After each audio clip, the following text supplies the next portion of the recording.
Hi friends, welcome to exam theory.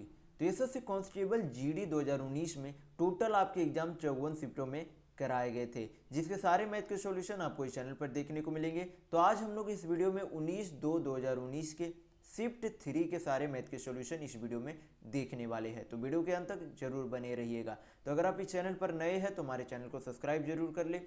ये हमारा social media platform है, आप हमसे यहाँ भी जुड़ सकते हैं। इसके लिंक आपको इस वीडियो के डिस्क्रिप्शन बॉक्स में मिल जाएंगे। और इस वीडियो को अपने दोस्तों के साथ शेयर करना बिल्कुल भी नहीं भूलिएगा। ये जो है टोटल आपके एसएससी कांस्टेबल जीडी 2019 के इतने शिफ्टों में एग्जाम कराए गए थे।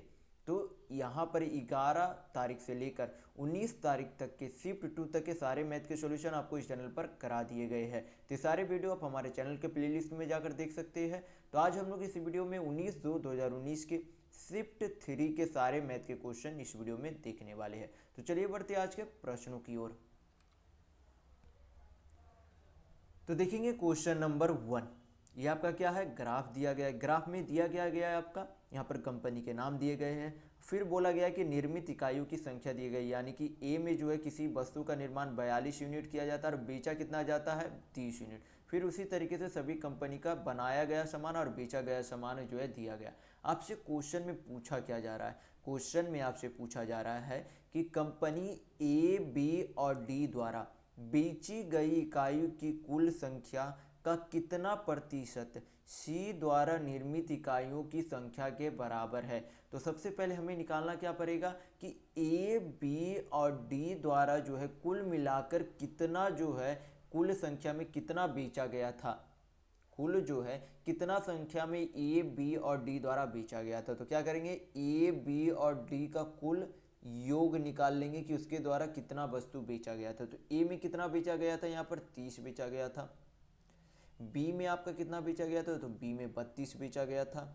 और डी में जो है कितना बेचा गया था, तो 36 बेचा गया था। तो तीनों को क्या करेंगे, जोड़ देंगे। तो आपका कितना हो जाएगा, जोड़ेंगे तो 6 2 8 3 3 9, यानी कि टोटल 98 वस्तु को जो है क्या कर दिया गया था, ए, बी और डी द्वारा बेचा गया था। तो अब हम क्या करेंगे कि सी द्वारा जो है निर्मित इकाइयों में उस वस्तु की संख्या कितनी है। तो सी में जो है निर्माण कितना किया गया था, 36 यूनिट, क्योंकि इस जो लाइन में है, ये जो आपका लाइन में है सारा, वो क्या है, निर्माण वस्तु की संख्या।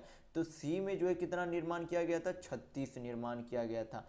तो हमसे अब क्वेश्चन में पूछा क्या जा रहा है, क्वेश्चन में पूछा जा रहा है कि ए, बी, डी का कुल का कितना प्रतिशत सी के इकाई के बराबर होगा। तो यहाँ पर क्या करेंगे, 98 का मान लेंगे कि यक्स प्रतिशत, तो यक्स बटा आपका क्या हो जाएगा, 100 हो जाएगा, जो कि सी के बराबर है।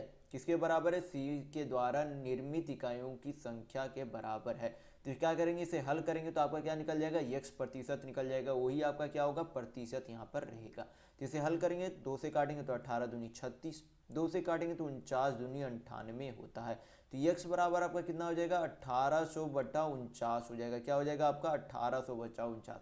तो साइड में क्या करेंगे, 49 से 1800 को भाग करके देख लेंगे कितना आता है। तो 3 से सबसे पहले भाग देंगे तो 9 तिया 27, 4 तिया 12, 2 14 होता है। तो यहाँ पर कितना बच जाएगा आपका, यहाँ पर आपका बच जाएगा 33 बच जाएगा।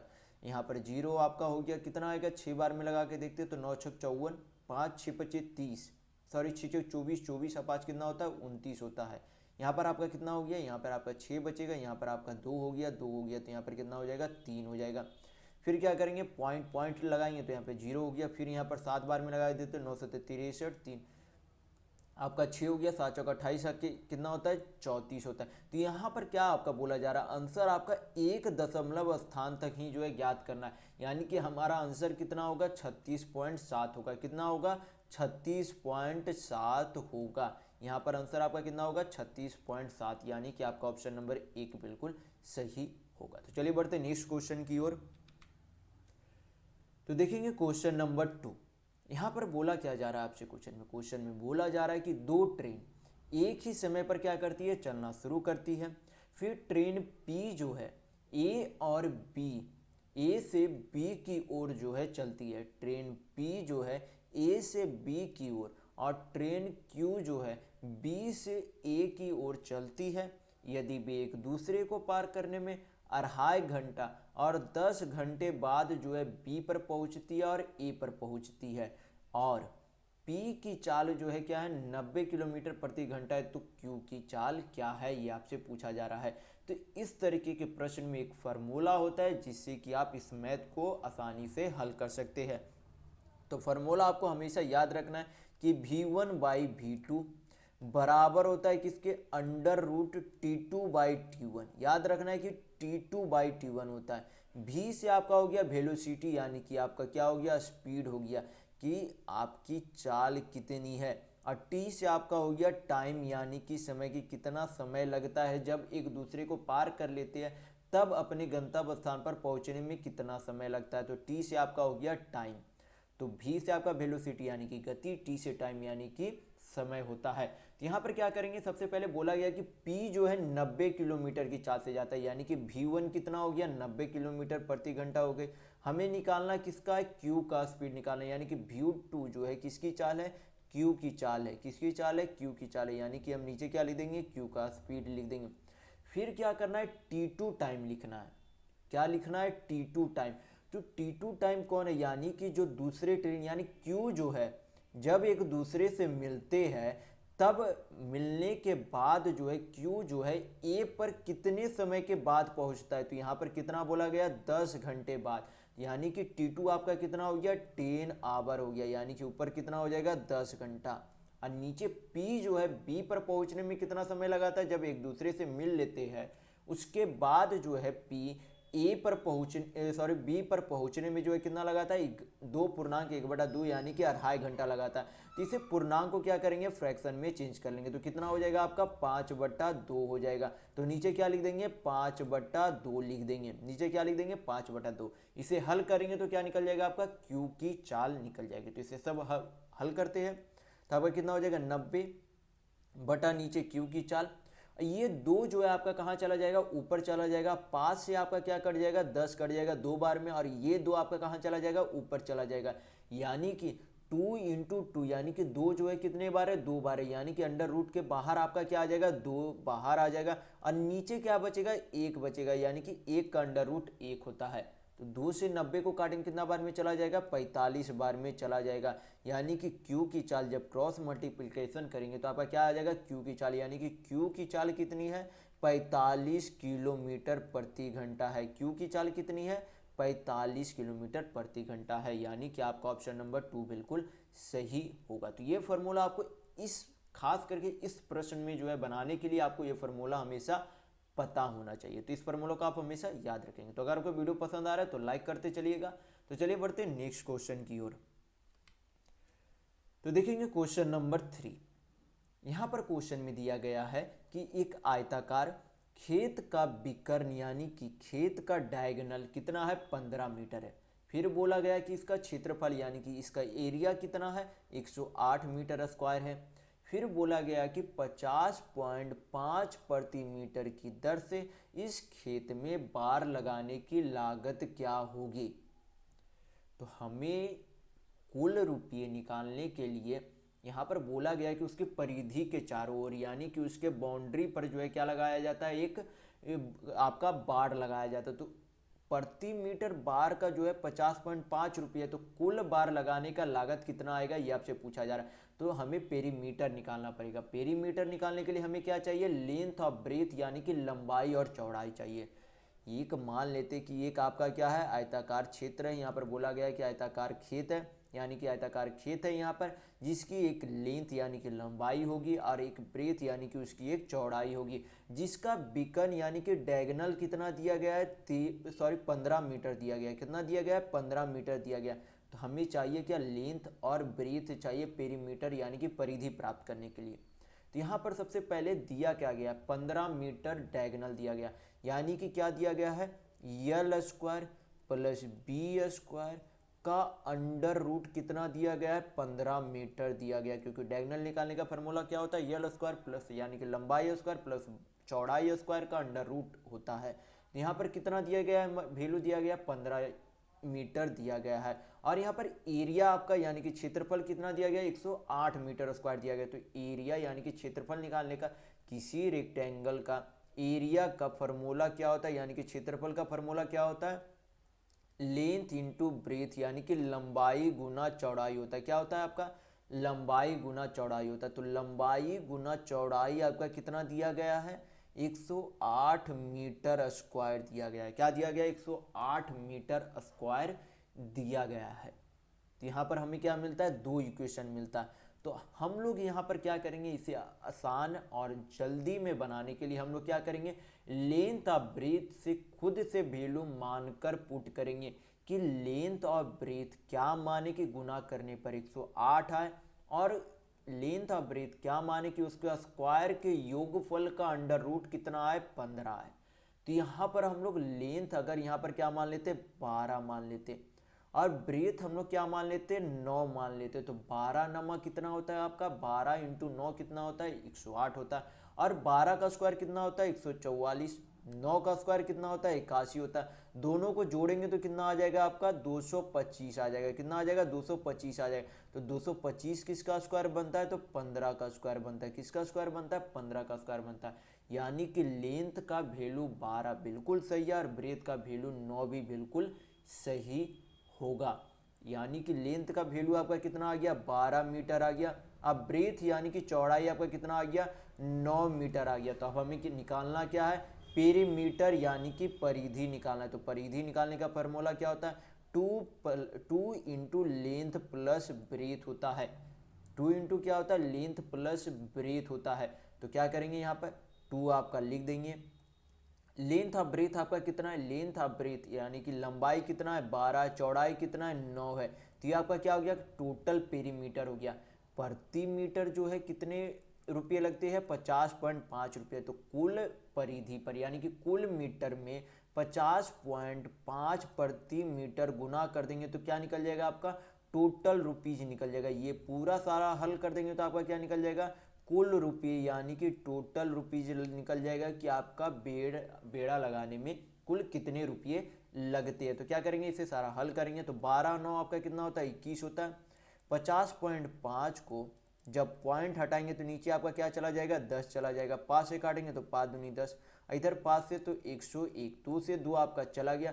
21 से गुना करेंगे 101 को, तो कोई भी संख्या जब 101 से गुना की जाती है तो उसे 2 बार लिख दिया जाता है, यानी कि 21 और 21, यानी कि टोटल रुपये जो आपका कितना लगेगा, 2121 रुपया लगेगा। यानी कि आपका ऑप्शन नंबर 1 बिल्कुल यहाँ पर सही होगा।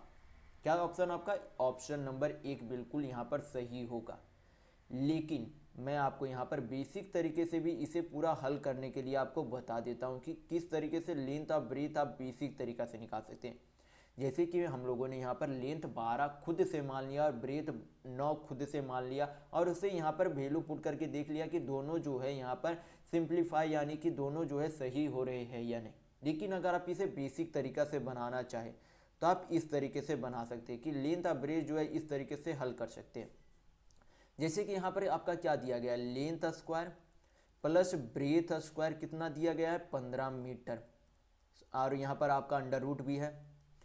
तो अंडर रूट को जब इधर भेजेंगे तो किस में चेंज हो जाएगा, स्क्वायर में चेंज हो जाएगा। तो आपका क्या हो जाएगा, लेंथ स्क्वायर ब्रेथ स्क्वायर। तो जब इधर भेजेंगे तो क्या बन जाएगा, स्क्वायर, यानी कि 15 का स्क्वायर कितना होता है, 225 होता है। कितना होता है आपका, 225 होता है। और इधर क्या करेंगे, होल स्क्वायर में चेंज करेंगे। होल स्क्वायर में चेंज करेंगे तो आपका क्या हो जाएगा, लेंथ प्लस ब्रेथ का whole square minus 2 into length plus breadth बराबर यहाँ पर कितना हो जाएगा, 225 हो जाएगा। क्या हो जाएगा, 225 हो जाएगा। यहाँ पर लेंथ प्लस ब्रेथ लिख देंगे का square minus length into breadth यानी कि यल इंटू बी कितना था, 108। तो यल इंटू बी यहाँ पर भी है तो आपका यल इंटू बी 108 है। 108 दूनी कितना हो जाएगा आपका, 216 हो जाएगा, बराबर आपका कितना है, 225 है। यानी कि लेंथ प्लस ब्रेथ यानी कि यल प्लस बी का स्क्वायर जब इधर जाएगा तो आपका क्या हो जाएगा, जुट जाएगा। दोनों को जोड़ेंगे तो आपका कितना आ जाएगा, 6 5 11, 2 1 3 1 4, 2 2 4, तो 441 किसका स्क्वायर बनता है। जब इधर आपका स्क्वायर है तो उधर क्या करेंगे, अंडर रूट में भेजेंगे। अंडर रूट में भेजेंगे तो क्या हो जाएगा, यल प्लस बी यानी कि यल प्लस बी आपका कितना हो जाएगा, 441 किसका स्क्वायर बनता है, 21 का स्क्वायर बनता है।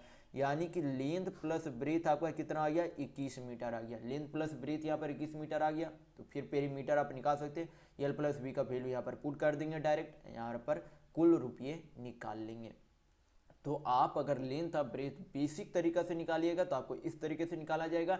लेकिन मैं आपको बोलना चाहूँगा कि यहाँ पर परीक्षाओं में आप यहाँ पर वैल्यू पुट करके ही आप खुद से बनाएं और यहाँ पर प्रूव करें कि दोनों में बराबर हो रहा है या नहीं, क्योंकि इससे जो आपकी समय में बचत होगी। तो चलिए बढ़ते नेक्स्ट क्वेश्चन की ओर।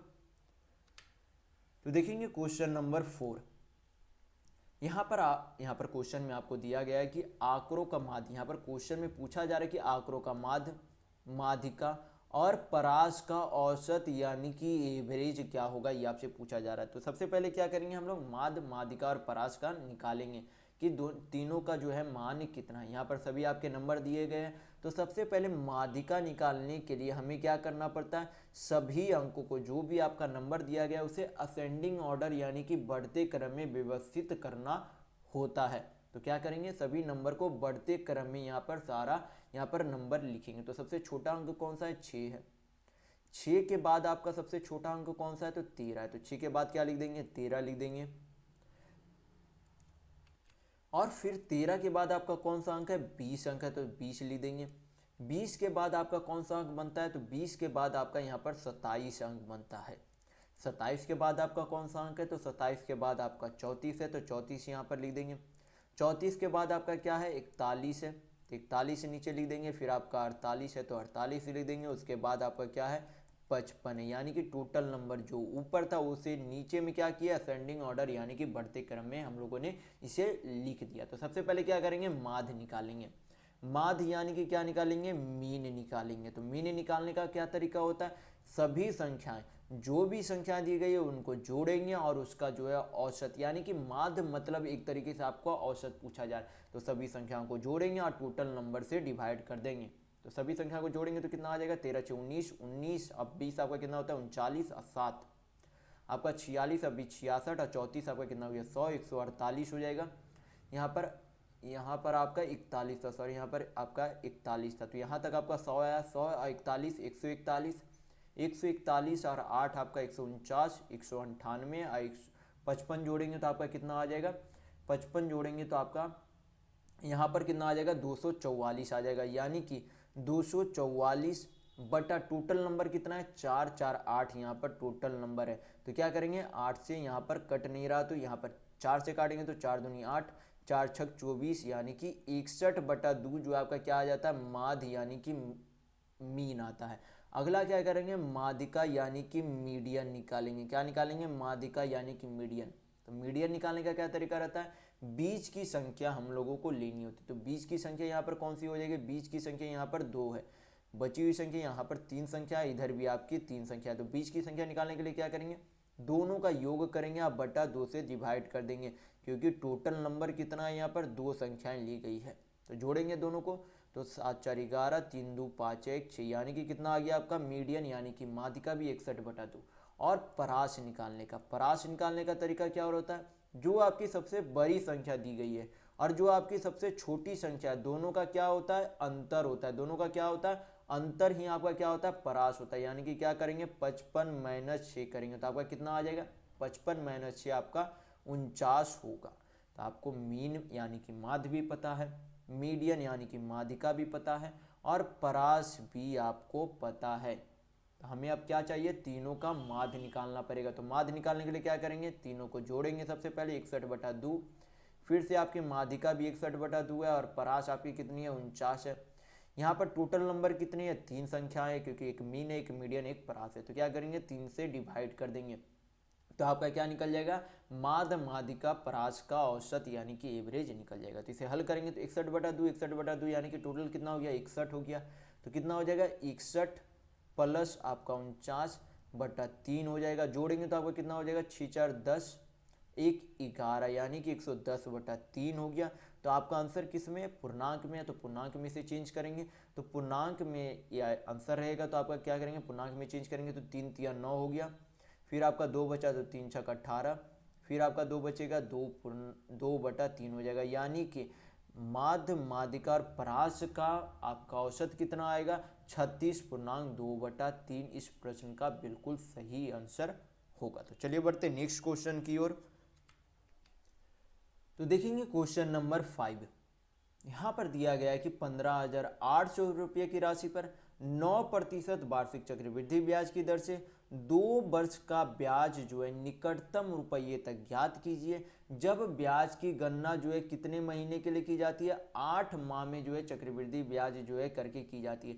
यानी कि प्रति माह जो है ब्याज नहीं गणना की जाती है, प्रति 8 महीने में जो है चक्रवृद्धि ब्याज गणना की जाती है। यानी कि एक साल में कितने बार गणना की जाएगी, तो एक साल में कुल कितने महीने होते हैं, एक साल में 12 महीने, तो 2 साल में कुल कितने महीने हो जाएंगे, 24 महीने। तो प्रति जो है चक्रवृद्धि ब्याज किस तरीके से किया जाता है, प्रति चक्रवृद्धि ब्याज 8 महीने पर जो है क्या किया जाता है, चक्रवृद्धि ब्याज गणना की जाती है। तो टोटल 24 महीने है, तो टोटल जो है चक्रवृद्धि ब्याज कितने बार गणना की जाएगी, 3 बार, क्योंकि प्रति 8 महीना में गणना की जाती है, 24 महीना कुल ब्याज मिलेगा। यानी कि 24 महीने में कुल 3 बार जो है चक्रवृद्धि ब्याज लगेगा। लेकिन यहाँ पर अब हमें रेट भी देखना है। रेट जो आपका दिया गया है वार्षिक चक्रवृद्धि ब्याज दिया गया है, 9% जो आपका दिया गया है वो आपका क्या दिया गया है, वार्षिक चक्रवृद्धि ब्याज दिया गया। इसे हमें क्या निकालना पड़ेगा कि 8 महीने यानी कि 8 मंथ में आपका जो है कितने प्रतिशत ब्याज, यानी कि कितना की दर से कितने प्रतिशत ब्याज जो है 8 महीने में लगता है। तो एक साल में कुल कितने महीने होते हैं, 12 महीने। हमें चाहिए कितने का ब्याज, 8 महीने का। कुल जो है एक साल में लगता कितने महीने ब्याज, 9% लगता है। तो यहाँ पर गुना करेंगे तो हल करेंगे तो आपका क्या निकल जाएगा, 8 महीने का ब्याज निकल जाएगा। तो हल करेंगे तो 4 दूनी 8, 4 तिया 12, 3 तिया 9, यानी कि 8 महीने में 6% का ब्याज लगेगा। क्या लगेगा, 8 महीने में 6% की दर से ब्याज लगेगा। तो हम लोग इस प्रश्न को क्या करेंगे, रेशियो मेथड से बनाने का प्रयास करेंगे। तो जब चक्रवृद्धि ब्याज 3 साल का यानी कि 3 टर्म में लगता है, यानी कि 3 बार लगता है, तो उसका रेशियो का फॉर्मूला क्या होता है, 3:1 लगता है। मैं आशा करता हूं कि आपको जो है रेशियो मेथड चक्रवृद्धि ब्याज का पता होगा, क्योंकि उसका जो है 3 टर्म का रेशियो क्या बनता है, 3:3:1 बनता है। तो सबसे पहले जो आपका चक्रवृद्धि ब्याज लगेगा वो क्या लगेगा, 15,800 का 6% क्या लगेगा, ब्याज लगेगा। तो हम लोग क्या करेंगे, 15,800 का 6% ब्याज निकालेंगे। तो कितना आ जाएगा, 2 शून्य 2 शून्य चला गया। 8 छक 48 होता है, हाथ में 4, 15 छक 90 या 4 कितना हो गया, 94। यानी कि पहले भाग के लिए जो है 948 रुपये जो है ब्याज लगता है। तो अब क्या देखेंगे दूसरे भाग के लिए कि 948 का क्या करेंगे, 6% निकालेंगे। क्या करेंगे, 948 का 6% निकालेंगे। तो 948 का 6% कितना होगा, तो 8 छक 48, 8 छक 48, 4 6 चौक 24, 4 28, हाथ में 2, 9 छक 54 और 2 आपका कितना होता है, 9 छक 54 और 2 56 होता है। 2 शून्य नीचे है तो पॉइंट आपका 2 संख्या के पहले लग जाएगा। यानी कि दूसरे टर्म में जो आपका कितना लगेगा, 56.88 लगेगा। अब हम लोग क्या करेंगे, 56.88 का भी 6% निकाल लेंगे। क्या करेंगे, 56.88 का भी 6% निकालेंगे। तो आपका कितना आ जाएगा, 8 छक 48, 4, 8 छक 48 और 4 आपका कितना होता है, 52 होता है। 5 6 36 और 5 41, 4 6 25 30 और 4 34। तो 2.2 संख्या के पहले पॉइंट पहले था, 2 फिर बाद में भी आ गया। यानी कि अब जो है 56.88 का 6% कितना होगा, 3.4128 होगा। कितना होगा, 3.4128 होगा। अब क्या करेंगे, चक्रवृद्धि ब्याज निकालने के लिए सभी को गुना कर देंगे आपस में। क्या करेंगे, सभी को गुना करके सभी को जोड़ देंगे। तो आपको क्या निकल जाएगा, कंपाउंड इंटरेस्ट यानी कि चक्रवृद्धि ब्याज प्राप्त हो जाएगा। तो इसे क्या करेंगे, हल करेंगे तो कितना हो जाएगा, 8 तिया 24, हाथ में 2, 4 तिया 12, 2 14, हाथ में 1, 9 तिया 27, 1 28 हो जाएगा। प्लस करेंगे यहाँ पर साइन, तो प्लस करने के बाद आपका कितना होगा, 8 तिया 24, हाथ में 2, 8 तिया 24 और 2 26, हाथ में 2, 6 तिया 18, 2 20, हाथ में 2, 5 तिया 15, 2 आपका कितना होता है 17। यानी कि कितना आ गया, 170.64 आ गया। अब क्या करेंगे, इसे आगे हल करेंगे तो 3.4128 इंटू 1 करेंगे तो आपका कितना आ जाएगा, 3.4128 आ जाएगा। हमें क्या चाहिए, सभी को अब क्या करना पड़ेगा, हमें सभी को जोड़ना पड़ेगा। क्या करेंगे, सभी को जोड़ देंगे। तो सभी को जोड़ेंगे तो यहाँ पर आपका कितना आ जाएगा, इससे हम लोग क्या लिख सकते हैं, 3.4 लगभग लिख सकते हैं। क्या लिख सकते हैं, 3.4 लिख सकते हैं। और इधर हम लोग क्या लिख सकते हैं, इधर 3.4 और इधर 170.6, तो अगर इसमें हम लोग 3.4 जोड़ देते, क्योंकि यहाँ पर बोला गया है कि निकटतम रुपये तक आपको जो है चक्रवृद्धि ब्याज निकालना है, तो हम लोग 3.4128 को 3.4 सिर्फ मान सकते हैं। क्या मान सकते हैं? 3.4 मान सकते हैं। और यहाँ पर 170.6 को क्या मान सकते हैं? 170.64 को क्या मान सकते हैं? 170.6 मान सकते हैं। यहाँ पर जोड़ेंगे तो आपका कितना हो जाएगा? 6 4 10, 173, एक आपका 174 हो जाएगा, यानी कि 174 प्लस आपका कितना हो जाएगा? 2844। तो दोनों को जोड़ेंगे तो आपका कितना हो जाएगा? 4 4 8 हो गया, 7 4 11 1 हो गया, 8 1 9 1 10 और 2 1 कितना हो गया? आपका 3 हो गया।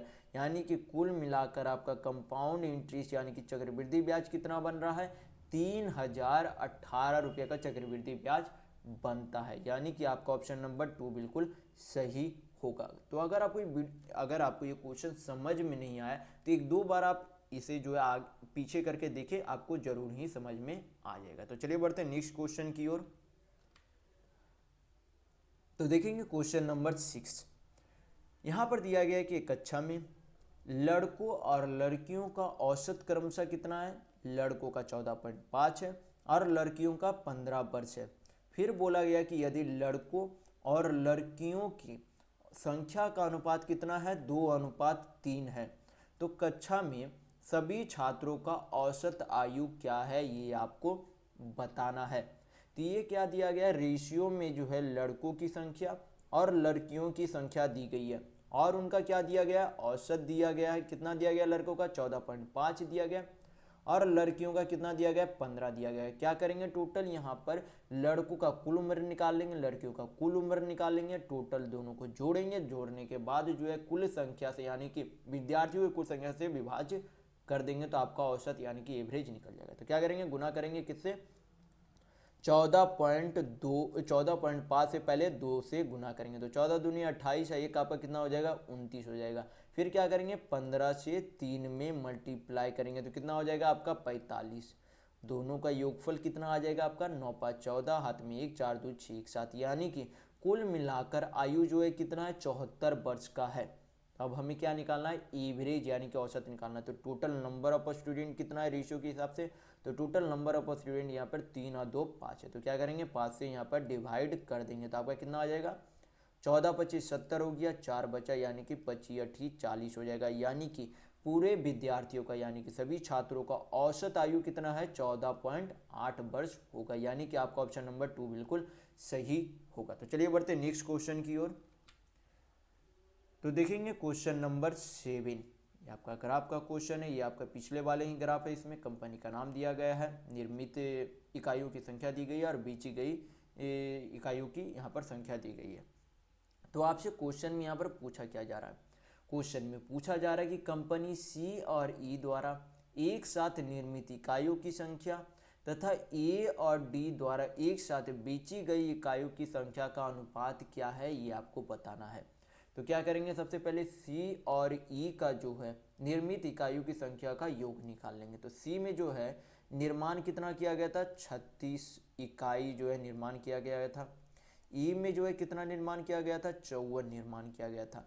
दोनों को क्या करेंगे? जोड़ देंगे तो कितना हो जाएगा? आपका 5 3 8 1 9 यानी कि 90 हो जाएगा। अब हमें क्या करना है? ए और डी बेची गई इकाइयों की संख्या निकालनी है। तो ए में जो है कितना बेचा गया था? तो ए में जो है 30 इकाई बेचा गया था और डी में जो है कितना बेचा गया था? डी में 36 इकाई बेचा गया था। तो दोनों को जोड़ेंगे तो आपका कितना हो जाएगा? 66 यहाँ पर हो जाएगा। तो पूछा क्या जा रहा है? यहाँ पर दोनों का अनुपात पूछा जा रहा है। क्या पूछा जा रहा है? दोनों का अनुपात पूछा जा रहा है। तो 6 से क्या दिख रहा है हमें? 6 से दोनों कटने वाला है। तो 6 से काटेंगे तो कितने बार में चला जाएगा? 15 बार में। 6 से काटेंगे 90 को तो 15 बार में, और 6 से 66 को काटेंगे तो कितना बार में चला जाएगा? 11 बार में। यानी कि अनुपात आपका कितना आ जाता है? दोनों को मिलाकर 15:11। इसका बिल्कुल सही आंसर होगा। तो चलिए बढ़ते हैं हम नेक्स्ट क्वेश्चन की ओर। तो देखेंगे क्वेश्चन नंबर 8। ये आपका सिंप्लीफिकेशन का क्वेश्चन है बॉडमास थ्योरम में। पहले वाली वीडियो में काफ़ी बार आपको बता चुका हूँ कि बॉडमास थ्योरम क्या होता है। बी से आपका ब्रैकेट होता है। ब्रैकेट 3 प्रकार के होते हैं। ओ से ऑफ, हिंदी में का दिया हो रहता है। डी से डिवाइड यानी कि भाग होता है। एम से मल्टीप्लाई यानी कि गुना होता है। ए से ऐड यानी कि जोड़ होता है। ए से सब्ट्रैक्ट यानी कि घटा होता है। ब्रैकेट आपके 3 प्रकार के होते हैं, big bracket, middle bracket, small bracket. जो आपका पहले दिया गया है यहाँ पर, यानी कि ब्रैकेट पहले है तो ब्रैकेट पहले हल करेंगे, ओ ऑफ यानी कि ऑफ का पहले हल करेंगे, उसके बाद डिवाइड, उसके बाद मल्टीप्लाई, यानी कि बोर्ड मास में जिस तरीके से दिया गया है उस तरीके से जो है सारा हल करेंगे। तो सबसे पहले हम लोग क्या करेंगे, हल इस जो है सबसे बड़े वाले ब्रैकेट का हल करेंगे, और बड़े ब्रैकेट से भी हल करने से पहले हम लोग इस स्मॉल ब्रैकेट का हल करेंगे। तो स्मॉल ब्रैकेट का हल करेंगे तो आपका कितना आ जाएगा, इसे हल करेंगे तो 0.6 है इंटू 0.75 है प्लस है तो 0.8 को क्या लिख सकते हैं, 8/10 लिख सकते हैं। और जब भाग का साइन रहे और उसे गुना में चेंज किया जाता है तो सामने वाली संख्या क्या हो जाती है, उल्टा हो जाती है, यानी कि 16 को क्या लिखेंगे, 1/16 लिखेंगे। यहाँ पर पॉइंट हटाएंगे तो नीचे 100 आ जाएगा, यहाँ पर से पॉइंट हटाएंगे तो नीचे 10 आ जाएगा। हल करेंगे इसे तो 25 तिया 75, 25 चौक 100, 8 से काटेंगे तो 8 दूनी 16, 2 से काटेंगे तो 2 दूनी 4, 2 तिया 6, यानी कि हल करने पर ऊपर कितना आ गया आपका, 3 तिया 9/20 प्लस 1/20, जोड़ेंगे तो आपका कितना हो जाएगा, 10/20, यानी कि 1/2, यानी कि पूरे स्मॉल ब्रैकेट का हल किया तो कितना आया, 1/2 आया। तो अब क्या है, स्मॉल ब्रैकेट का कितना आ गया यहाँ पर आंसर, 1/2।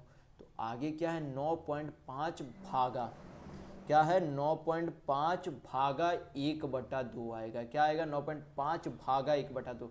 तो अभी मैंने आपको बताया कि भागा जब साइन रहता है तो उसे गुना में चेंज करते हैं तो सामने वाली संख्या क्या हो जाती है, उल्टा हो जाती है, यानी कि 1/2 को, यानी कि 1/2 को हम लोग क्या लिख सकते हैं, 2 लिख सकते हैं। 1/2 को क्या लिखेंगे, 2 लिखेंगे। आगे क्या साइन है, आगे प्लस का साइन है, प्लस क्या है 0.75 है तो पॉइंट हटाएंगे तो नीचे क्या आ जाएगा आपका 100 आ जाएगा।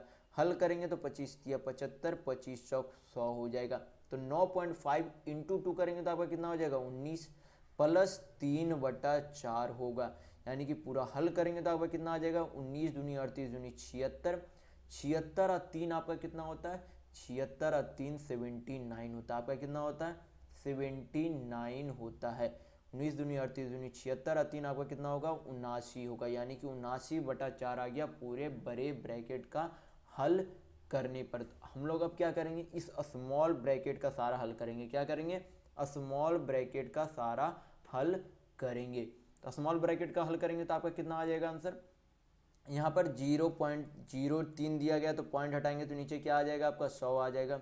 भाग का साइन है और भाग से पहले जो है ऑफ का यहाँ पर जो है सारा हल किया जाता है, तो ऑफ का सारा जो हल करेंगे वो क्या आ जाएगा, 0.03 के सारी संख्या नीचे आ जाएगी, यानी कि क्या लिख सकते हैं 0.6 नीचे आ जाएगा, 0.01 आपका नीचे आ जाएगा। पॉइंट हटाएंगे तो ऊपर में 100 आ जाएगा और ये पॉइंट हटाएंगे तो ऊपर में 10 आ जाएगा। 100 से 100 आपका कट गया, 3 से काटेंगे तो 3 दूनी 6 हो जाएगा, 2 से काटेंगे तो कितना हो जाएगा, 2×5 10 हो जाएगा। तो आपका कितना आ गया, 2×5 10।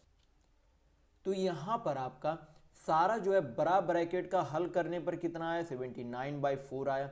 और ये जो स्मॉल ब्रैकेट का बाद वाला, ये जो स्मॉल ब्रैकेट का उसका हल करने पर आपका कितना आया, 5 आया, यानी कि इस पूरे बड़े ब्रैकेट का कितना है, 79/4 है। यहाँ पर भाग का साइन दिया गया तो भाग का यहाँ पर साइन दे देंगे, यहाँ पर कितना आया आपका 5 आया है।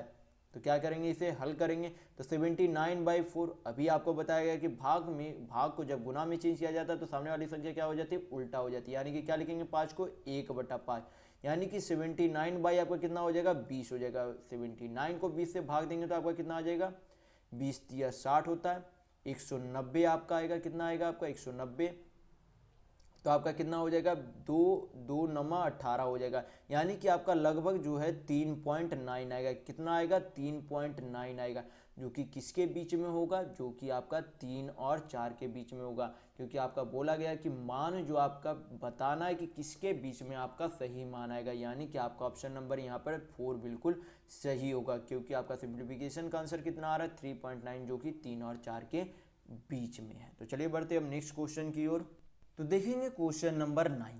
यहाँ पे बोला जा रहा है क्वेश्चन में कि एक दुकानदार एक वस्तु का मूल्य उसके क्रय मूल्य से 25% ऊपर अंकित किया जाता है। फिर बोला गया कि बाजार मूल्य पर 10% छूट देने के बाद वस्तु को 720 रुपया में बेचा जाता है। तो आपसे पूछा जा रहा है क्वेश्चन में कि वस्तु का क्रय मूल्य और बाजार मूल्य के बीच अंतर यानी कि डिफरेंस क्या है, आपको बताना है।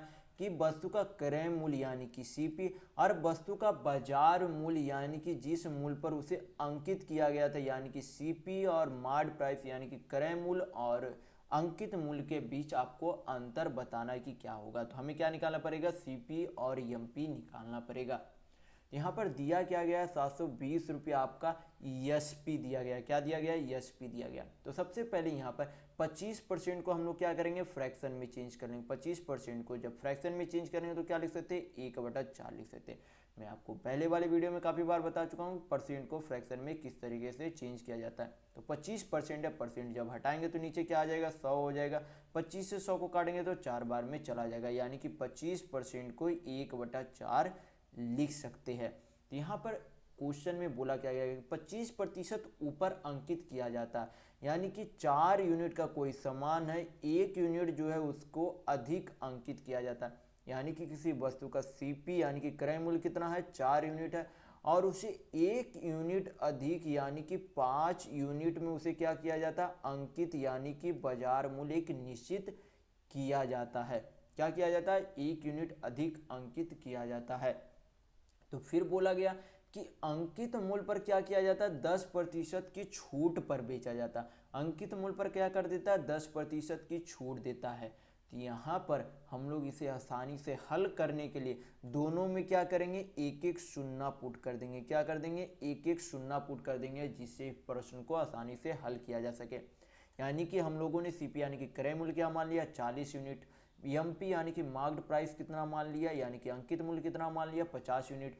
तो कोई वस्तु जो है 50 यूनिट जो है किसी वस्तु का मूल्य निश्चित किया गया था, बेचा कितने में, 10% की छूट में बेच दिया।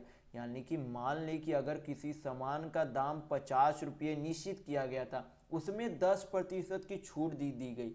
50 रुपये में जब 10% की छूट दी जाएगी तो कितनी हो जाएगी, 50 रुपये का 10% कितना होता है, 5 यूनिट होता है। कितने होते हैं, 5 रुपये होते हैं। यानी कि 50 रुपये में 5 यूनिट का यानी कि 5 रुपये का छूट दे दिया गया, तो कितने में बेच दिया होगा, 45 यूनिट में बेच देगा। यानी कि उसका वस्तु का एसपी यानी कि विक्रय मूल्य कितना आ गया, 45 यूनिट। 45 यूनिट बराबर यहाँ पर कितने रुपये दिए गए हैं, 720 रुपये दिया गया है। यानी कि 45 यूनिट के सीपी के 45 यूनिट के बराबर टोटल कितने रुपये है, 720 रुपये। तो यहाँ पर से हम लोग क्या निकाल सकते हैं, 1 यूनिट का वैल्यू निकाल सकते हैं। तो इसे हल करेंगे तो 9 × 5 = 45, 9 × 72, 5 से फिर से काटेंगे, कितना बार में चला जाएगा, 16 बार में। यानी कि 1 यूनिट बराबर क्या है, 16 रुपये है। तो यहाँ पर से हम लोग क्या निकाल सकते हैं, मार्क्ड प्राइस और सीपी यानी कि क्रय मूल्य और अंकित मूल्य में अंतर निकाल सकते हैं। तो अंतर कितना होगा, जितना उसके मार्क्ड प्राइस यानी कि सीपी और क्रय मूल्य के यूनिट में अंतर होगा, जितना उसके यूनिट में अंतर होगा। जैसे कि यहाँ पर सीपी यानी कि क्रय मूल्य 40 यूनिट है और ये मार्क्ड प्राइस यानी कि अंकित मूल्य 50 यूनिट है, तो जितना उसके यूनिट में अंतर होगा उतने ही उसके रुपये में अंतर होगा। तो यहाँ पर सीपी यानी कि क्रय मूल्य कितना है, 40 यूनिट है, और मार्क्ड प्राइस यानी कि अंकित मूल्य कितना है, 50 यूनिट है। तो दोनों में अंतर कितना है, 10 यूनिट का अंतर है। कितने का अंतर है, 10 यूनिट का अंतर है। तो 1 यूनिट बराबर अगर 16 रुपये है तो 10 यूनिट का निकालने के लिए वैल्यू को क्या करेंगे, 10 से गुना कर देंगे। तो कितना आ जाएगा आपका, 160 रुपये आ जाएगा। यानी कि अंकित मूल्य और क्रय मूल्य में अंतर कितना है, 160 रुपये का अंतर है। कितने का अंतर है, 160 रुपये का, यानी कि 160 रुपीज का अंतर है। तो आपका ऑप्शन नंबर यहाँ पर 2 बिल्कुल सही होगा। तो अगर आपको वीडियो पसंद आ रहा है तो लाइक करते चलिएगा। तो चलिए बढ़ते हैं हम नेक्स्ट क्वेश्चन की ओर। तो देखेंगे क्वेश्चन नंबर 10, ये आपका फिर से ग्राफ का क्वेश्चन है। पहले वाले ही आपका ग्राफ है, कंपनी का नाम दिया गया है, निर्मित इकाइयों की संख्या दी गई है और बेची गई वस्तुओं की संख्या दी गई है। अब हमें क्वेश्चन में पूछा क्या जा रहा है, क्वेश्चन में आपसे पूछा जा रहा है कि किस कंपनी ने उसके द्वारा निर्मित इकाई की तुलना में इकाइयों की उच्चतम प्रतिशत की बिक्री, यानी कि जितना जो है आपका यहाँ पर निर्माण किया उसका कितना प्रतिशत जो है, किसमें जो है सबसे अधिक प्रतिशत की बिक्री हो रही है, ये आपको बताना है। यानी कि जैसे कि यहाँ पर ए में 42 वस्तु का निर्माण किया गया और 30 वस्तु को उसमें से बेचा गया। तो कितने प्रतिशत का यहाँ पर जो है ए बेच रहा है, तो क्या करेंगे परसेंट निकालने के लिए 30/42 × 100 करेंगे। हल करेंगे तो आपका कितना आ जाएगा 15 हो जाएगा। नीचे आपका 3 से कट रहा है तो 3 से काट देंगे, 3 दहें 30, आपका हो जाएगा 14 × 42, 2 से कटा तो 2 × 10, 2 × 14, यानी कि आपका कितना आ गया 500/7 हो जाएगा। यानी कि आपका कितना हो जाएगा 7 × 49, 1 7 1 और फिर एक बचेगा तो 3 बचेगा तो 7 चौक 28 हो जाएगा, यानी कि 71.4% आ रहा है। अब क्या चेक करेंगे बी का चेक करेंगे कि बी में जो है कितने प्रतिशत की बिक्री हो रही है। यहाँ पर क्या करेंगे 32 हो जाएगा जितना की बिक्री हुई, नीचे 45 जितना बनाया गया था, परसेंट में चेंज करने के लिए 100 से मल्टीप्लाई करेंगे। यहाँ पर जो है कट रहा है तो काट देंगे, 5 से कट रहा है तो 5 × 45 और यहाँ पे 20 25 100 हो जाएगा। 32 दूनी आपका कितना होता है 64, यानी कि 640/9 कितना हो जाएगा 9 से 63, 1 71, फिर आपका एक बच जाएगा, यानी कि 1 1 आपका चलते चला जाएगा। यानी कि बी आपका बिल्कुल नहीं हो सकता, क्योंकि यहाँ पर क्या बोला गया उच्चतम प्रतिशत की बिक्री, तो बी से अधिक क्या है 1 है, यानी ए है, तो यानी कि आपका ए बी बिल्कुल भी नहीं होगा। क्या करेंगे सी को चेक करेंगे, बेचा गया वस्तु की संख्या 26, बनाई गई संख्या 36 है, परसेंट में चेंज करने के लिए 100 से मल्टीप्लाई करेंगे, 13 हो गया, यहाँ पर 18 हो गया, क्या हो जाएगा आपका यहाँ पर 9 हो गया, यहाँ पे आपका 50 हो गया। तो 13 25 कितना हो जाता है 65, 600/9 डिवाइड करेंगे तो 9 से 63, 2 बचा तो 9 दूनी 18, पॉइंट में आएगा तो 2 बचेगा, फिर 9 दूनी 18, यानी कि अब ए भी आपका नहीं हो सकता, क्योंकि अब यहाँ पर क्या हो गया सी बड़ा हो गया। अब क्या करेंगे डी को चेक करेंगे, बेची गई संख्या 36, बनाई गई संख्या 51, परसेंट में चेंज करने के लिए 100 से मल्टीप्लाई करेंगे। यहाँ पर आपका कोई भी संख्या कट नहीं रही है, तो क्या करेंगे 51 को 3600 से भाग देंगे, तो आपका कितना आ जाएगा आपका हो जाएगा 5 7 35, तो 7 हो गया, 5 7 35 हो जाएगा। यहाँ पर आपका कितना बचेगा 3 बचेगा, यहाँ पर आपका 0 हो गया, यानी कि 70 पॉइंट यहाँ पर कुछ आएगा, यानी कि आपका डी भी नहीं होगा। ई अब चेक कर लेते, एक अंतिम है आपका, तो बेचा गया 40 है, बनाया गया था 54, परसेंट में चेंज करने के लिए 100 से मल्टीप्लाई करेंगे, काटेंगे, कट रहा है तो यहाँ पर 20 बार में चला जाएगा, यहाँ पर 27 बार में चला जाएगा, यानी कि 27 को जो है किससे भाग देंगे 2000 से भाग, यानी कि 27 को 2000 को 27 से भाग देंगे, तो यहाँ पर कितने बार हो जाएगा 27 सत्य आपका हो जाएगा 7 7 49, 7 दूनी 14 4 18, यानी कि 189। यहाँ पर आपका रिमाइंडर कितना बचेगा 11 110 हो जाएगा। 27 तिया आपका कितना हो जाता है 81 होता है, यानी कि ये क्या आ रहा है 73 पॉइंट कुछ आंसर आएगा, यानी कि सबसे अधिक बिक्री प्रतिशत में किसकी हुई है ई की हुई है, क्योंकि सी का यहाँ पर क्या है 72.2 है, ई का कितना हो जाता है 73 पॉइंट कुछ आएगा आपका आंसर, यानी कि सी भी नहीं होगा, आपका आंसर क्या होगा ई होगा, यानी कि आपका ऑप्शन नंबर यहाँ पर 3 बिल्कुल सही होगा। तो चलिए बढ़ते अब नेक्स्ट क्वेश्चन की ओर। तो देखेंगे क्वेश्चन नंबर 11। यहाँ पर क्वेश्चन में दिया क्या गया है, क्वेश्चन में दिया गया कि यदि 17 14 22 18 में से यक्ष घटाया जाता है तो ये संख्या इसी क्रम में क्या होते हैं समानुपाती होते हैं। तो आपसे पूछा जा रहा है कि 9 यक्ष और 5 यक्ष का मध्य अनुपाती क्या होता है। तो सबसे पहले क्या बोला गया कि सभी संख्या में यक्ष घटाया जाएगा तो क्या बन जाएगा समान अनुपात बन जाएगा, यानी कि आपका इस तरीके से बोला गया कि 17 - x by 14 - x equal to 22 - x बटा 18 - यक्स होता है। ये आपको क्या निकालना है यहाँ पर से यक्स का वैल्यू निकालना है, यक्स का वैल्यू निकालेंगे, यक्स का वैल्यू यहाँ पर पुट करेंगे तो आपका क्या निकल जाएगा मध्यानुपाती निकाल सकते हैं। अब मध्यानुपाती भी निकालने का आपको तरीका पता होना चाहिए, फार्मूला पता होना चाहिए। तो मध्यानुपाती निकालने का फार्मूला होता है अंडर रूट पहली संख्या इंटू दूसरी संख्या, अंडर रूट पहली संख्या इंटू दूसरी संख्या होती है। तो यहाँ पर हमें क्या निकालना पड़ेगा सबसे पहले एक निश्चित संख्या निकालनी पड़ेगी। तो निश्चित संख्या निकालने के लिए यक्स का वैल्यू निकालना पड़ेगा। तो यक्स का वैल्यू निकालने के लिए क्या करेंगे हम लोग क्रॉस मल्टीप्लिकेशन करेंगे। तो 17 × 18 करेंगे तो सबसे पहले तो 17 × 18 यहाँ पर हो गया, यहाँ पर कितना हो जाएगा -17 यक्स -17 यक्स -18 यक्स, तो आपका कितना हो जाएगा 17 दूनी 34 है 1 35 यक्स, यानी कि -35 x minus plus x square हो जाएगा। मैं यहाँ पर एक स्टेप छोड़ दे रहा हूँ यहाँ पर जल्दी गुना करने के लिए। आप चाहे तो इसे डिटेल में गुना कर सकते हैं कॉपी पर। यहाँ पर हम लोग क्या कर रहे हैं, क्रॉस मल्टीप्लिकेशन कर रहे हैं, यानी कि 17 minus x into 18 minus x कर रहे हैं। यहाँ पर कितना आया गुना करने पर, 17 into 18 minus 35 x plus x square आया। अब क्या करेंगे, 14 minus x into 22 minus x करेंगे तो कितना हो जाएगा, 14 इंटू 22 माइनस हो जाएगा 14 एक्स माइनस 22 एक्स, तो कितना हो जाएगा आपका 4 और 2 6 2 1 3 यानी कि माइनस 36 एक्स प्लस आपका हो जाएगा एक्स स्क्वायर हो जाएगा। तो एक्स स्क्वायर दोनों अपोजिट साइड में या दोनों का साइन एक है, यानी कि दोनों कट जाएंगे आपस में।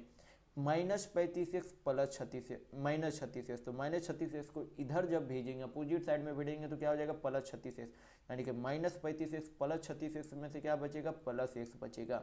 इधर क्या करेंगे 14 इंटू 22 करेंगे तो कितना हो जाएगा 14 दूनी 28 14 दूनी 28 यानी कि टोटल कितना होता है 308। इधर आएगा तो ये क्या हो जाएगा माइनस में चेंज हो जाएगा। 17 इंटू 18 करेंगे तो आपका कितना हो जाएगा 8 7 56 5 8 7 15 15 21 हाथ में 2 2 1 3 आपका कितना हो गया यहाँ पर आपका कितना हो जाएगा, यहाँ पर आपका हो जाएगा 300। यहाँ पे हम लोगों ने कुछ गलती किया, 8 7 56 5 8 5 13 5 20 हो गई। यहाँ पर आपका कितना हो जाएगा 306 हो जाएगा, यानी कि यहाँ पर कितना आ गया आपका 306 हो जाएगा, क्योंकि 17 इंटू 18 करेंगे और इधर भेजेंगे तो क्या हो जाएगा माइनस में चेंज हो जाएगा, यानी कि माइनस 306 हो जाएगा। तो यक्स बराबर आपका कितना आ जाएगा 2 आ जाएगा, यक्स बराबर आपका कितना आ गया 2 आंसर आ गया। तो हम लोग यहाँ पर क्या करेंगे, एक निश्चित संख्या दोनों निकाल लेंगे। तो यक्स का यहाँ पर 9x है तो यक्स का वैल्यू पुट करेंगे तो कितना हो जाएगा 9 दूनी 18 हो जाएगा, और यहाँ पर 5x है, x का वैल्यू पुट करेंगे तो कितना हो जाएगा 5 दूनी 10 हो जाएगा। यहाँ पर क्या बोला गया, पहली मध्यानुपाती निकालने के लिए पहली संख्या इंटू दूसरी संख्या किया जाता है, यानी कि 18 इंटू क्या करेंगे 10 करेंगे तो आपका कितना हो जाएगा, अंदर में 3 3 9 दूनी 18 इंटू 2 इंटू 5 लिख सकते हैं। तो आपका कितना हो जाएगा 9 यानी कि 3 बाहर हो गया, 2 इंटू 2 यानी कि 2 बाहर हो जाएगा, यानी कि बाहर क्या हो गया आपका 3 दूनी 6 बाहर हो गया, अंडर रूट में आपका क्या रह जाएगा 5 रह जाएगा, यानी कि 6 रूट 5 आपका क्या आ जाता है मध्य अनुपाती आता है किसका 9x और 5x का। तो इस क्वेश्चन का 6 रूट 5 बिल्कुल सही आंसर होगा। तो चलिए बढ़ते हैं हम नेक्स्ट क्वेश्चन की ओर। तो देखेंगे क्वेश्चन नंबर 12। यहाँ पर दिया गया कि अपनी सामान्य चाल की 75% चाल पर चलते हुए रघु अपने कार्यालय 80 मिनट देर से पहुँचता है। तो आपसे पूछा जा रहा है क्वेश्चन में कि यदि दूरी तय करने में उसको लगने वाला सामान्य समय, यानी कि सामान्य समय जो है घंटे में कितना, ये आपको बताना है।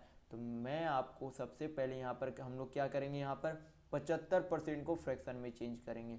75% को जब फ्रैक्शन में चेंज करेंगे तो क्या लिख सकते हैं 3/4 लिख सकते हैं, क्योंकि अभी आपको मैं इस वीडियो में बता चुका हूँ कि परसेंट को फ्रैक्शन में किस तरीके से चेंज किया जाता है, यानी कि परसेंटेज को 75% को हम लोग क्या लिख सकते हैं 3/4 लिख सकते हैं। यानी कि अगर पहले उसकी स्पीड 4 थी, पहले उसकी स्पीड अगर 4 थी तो अब कितने हो गई है उसकी स्पीड 3 हो गई है, क्योंकि बोला गया है कि उसके समान चाल की 75% के चाल से ही चल रहा है, यानी कि पहले उसकी अगर चाल 4 थी तो अब कितने हो गई है 3 हो गई है। अगर उसकी पहले चाल 4 थी तो अब कितने हो गई है 3 हो गई है। तो आपको पता होना चाहिए स्पीड यानी चाल का उल्टा क्या होता है समय होता है, चाल का उल्टा आपका क्या होता है समय होता है, यानी कि चाल अगर उसका 4:3 में है तो समय आपका कितना हो जाएगा 3:4 में हो जाएगा। तो बोला गया है कि रघु अपने कार्यालय जो है क्या करता है 80 मिनट देर से पहुंचता है, यानी कि अगर उसका समान चाल होता तो समान चाल का समय कितना होता 3 यूनिट समय होता, लेकिन यहाँ पर 75% के चाल से चल रहा है, यानी कि 3 के चाल से चल रहा है तो उसका अब समय कितना लग रहा है 4 यूनिट समय लग रहा है। जो पहले समान चाल से चलता था तो 3 यूनिट समय लगता था, अब कितना समय लग रहा है 4 यूनिट, यानी कि यूनिट में समय के यूनिट में अंतर कितना है, यूनिट में कितना अंतर है समय के, तो 1 यूनिट अंतर है। और यहाँ पे नंबर में जो है समय का अंतर कितना दिया गया 80 मिनट दिया गया है 1 यूनिट बराबर। तो अब हम लोग यहाँ पर क्या निकाल सकते हैं समान समय निकाल सकते हैं, क्या निकाल सकते हैं समान समय निकाल सकते हैं। तो समान चाल क्या है 4 है, तो समान समय क्या होगा यहाँ पर इसी के सामने वाले ही क्या होंगे समान समय होंगे, यानी कि समान समय क्या है 3 यूनिट है। तो 1 यूनिट का वैल्यू अगर 80 मिनट है तो 3 यूनिट का वैल्यू कितना हो जाएगा, तो इसमें 3 गुना कर देंगे, यानी कि समान समय कितना होगा 240 मिनट होगा। लेकिन आपका आंसर किस में पूछा गया, घंटा में पूछा गया। तो घंटा में मिनट को घंटा में चेंज करने के लिए क्या करते हैं, 60 से भाग देंगे, यानी कि 60 भागा 240 तो कितना आ जाएगा 4, यानी कि 4 आवर जो है उसे कुल जो है समान समय लगता है उसे कार्यालय पहुंचने में, यानी कि आपका ऑप्शन नंबर यहाँ पर 4 बिल्कुल सही होगा। तो आपको यहाँ पर हमेशा ध्यान रखना है कि चाल का उल्टा क्या होता है, समय होता है, और समय का उल्टा भी हमेशा क्या होता है, चाल होता है। तो चाल का उल्टा समय, समय का उल्टा क्या होता है, चाल होता है। तो चलिए बढ़ते हैं नेक्स्ट क्वेश्चन की ओर। तो देखेंगे क्वेश्चन नंबर 13। यहाँ पर दिया गया है कि अमीना अपनी आय का 16% क्या करती है, बचाती है। फिर बोला गया कि अब उसकी आय में 20% की वृद्धि हो गई है, लेकिन अब भी जो है क्या करता है, पहले की तरह ही बचत करती है। तो पूछा जा रहा है आपसे कि उसके व्यय में कितने प्रतिशत की वृद्धि हुई। हम लोग क्या मान लेंगे कि उसका इनकम यानी कि उसका आय कितना है, 100%, क्योंकि कोई भी संख्या या फिर कोई भी आय जो है खुद में कितना होती है, 100% होती है। तो हम लोग मान लेंगे यहाँ पर क्या करेंगे कि उसका इनकम कितना है, 100% है। उसमें से सेविंग यानी कि बचत कितनी करती है, 16% की बचत करती है। तो कुल इनकम 100% है, बचत 16% की करती है, तो खर्च कितने की करती होगी, 100 - 16 यानी कि 84% कुल धन का, यानी कि कुल आय का 84% खर्च कर देती होगी। फिर बोला गया आपसे कि उसके आय में यानी कि इनकम में जो है क्या होता है, 20% की वृद्धि होती है। यानी कि पहले अगर उसका इनकम 100% था तो 20% की वृद्धि के साथ अब उसका इनकम कितना हो गया, 120% हो गया। कितना हो गया उसकी इनकम, 120%। लेकिन बोला गया उसके आय में वृद्धि हुई, लेकिन उसके बचत में कोई भी वृद्धि नहीं हुई। यानी कि पहले जितना, यानी कि पहले 16% अगर सेविंग यानी कि बचत कर रहा था, तो अभी भी 16% ही मात्र बचत कर रहा है। तो आपसे पूछा जा रहा है कि उसके व्यय में कितने प्रतिशत की वृद्धि हुई होगी। तो यहाँ पर आय जो है कितना हो गया, 120%, लेकिन खर्च 16% ही रहा है। यानी कि जो कमा रहा है, जो एक्स्ट्रा जो उसकी आय में वृद्धि हो, सारा क्या कर दे रहा है, खर्च कर दे रहा है। यानी कि 20 यूनिट का क्या हो रहा था, ज़्यादा अब आय हो रहा था। यानी कि 20%, यानी कि 20 यूनिट का क्या हो रहा था, ज़्यादा आय हो रहा था। क्या हो रहा था, ज़्यादा आय हो रहा था। और पहले कितना था, तो 84% आय थी। इंटू 100 करेंगे क्योंकि परसेंट में चेंज करना है। तो क्या करेंगे यहाँ पर से आपका एक्सपेंडिचर में जो है वृद्धि प्रतिशत निकल जाएगा, क्योंकि 20% की वृद्धि हुई किसमें, एक्सपेंडिचर में। यानी कि 20% यानी कि 20 यूनिट की वृद्धि हुई किसमें, 84 में वृद्धि हुई। आप परसेंट में चेंज करने के लिए 100 से मल्टीप्लाई करेंगे, कट गया तो यहाँ पर काट देंगे, तो 4 × 5 = 20, 21 × 84 हो जाएगा। तो आपका कितना आ जाएगा, 500 बटा कितना आ जाएगा आपका, 21 आ जाएगा। नीचे काटेंगे, यहाँ पर भाग देंगे तो 21 दूनी 42 हो गया।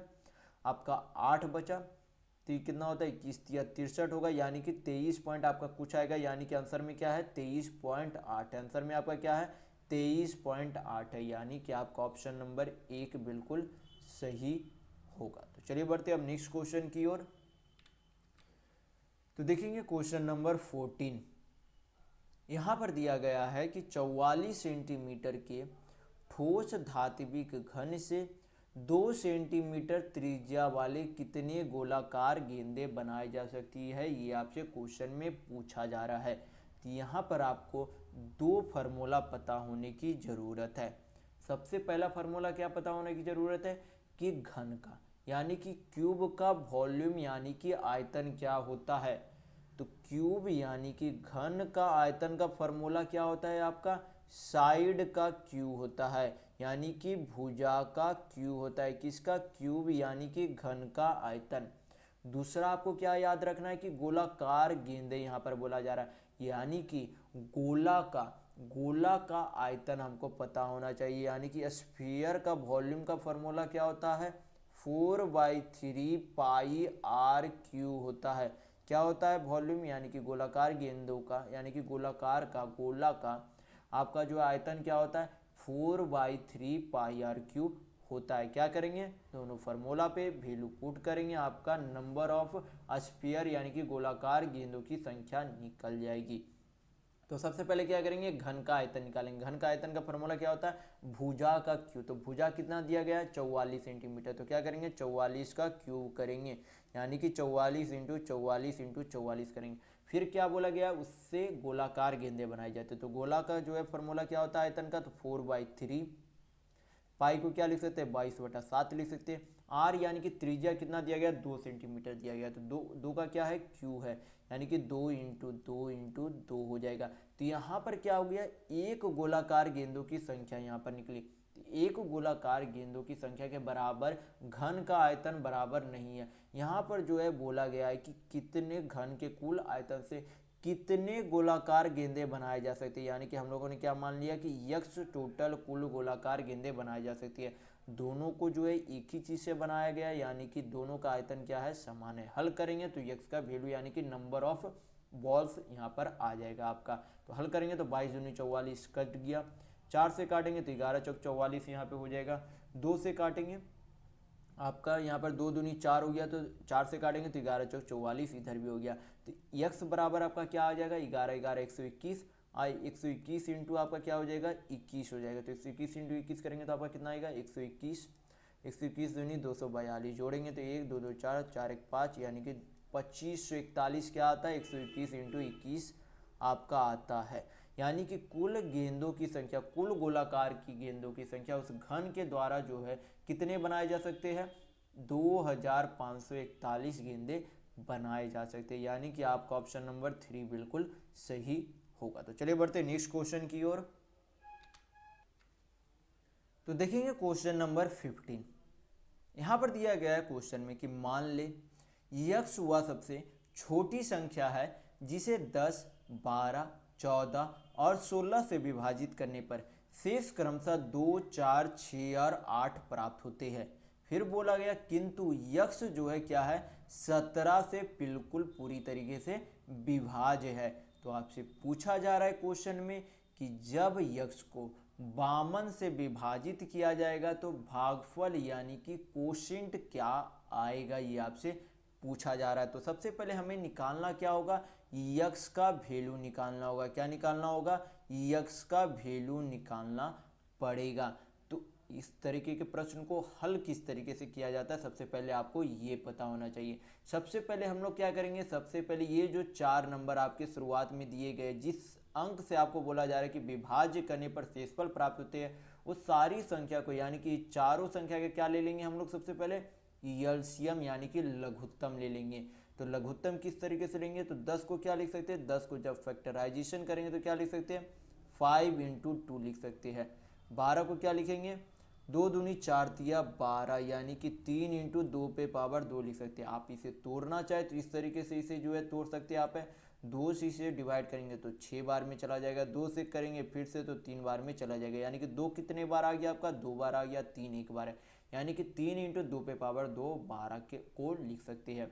14 को लिखेंगे तो क्या लिख सकते हैं, 7 इंटू 2, और 16 को क्या लिखेंगे, 2 पे पावर 4 लिखेंगे। तो हमें निकालना क्या है, एलसीएम यानी कि लघुत्तम निकालना है।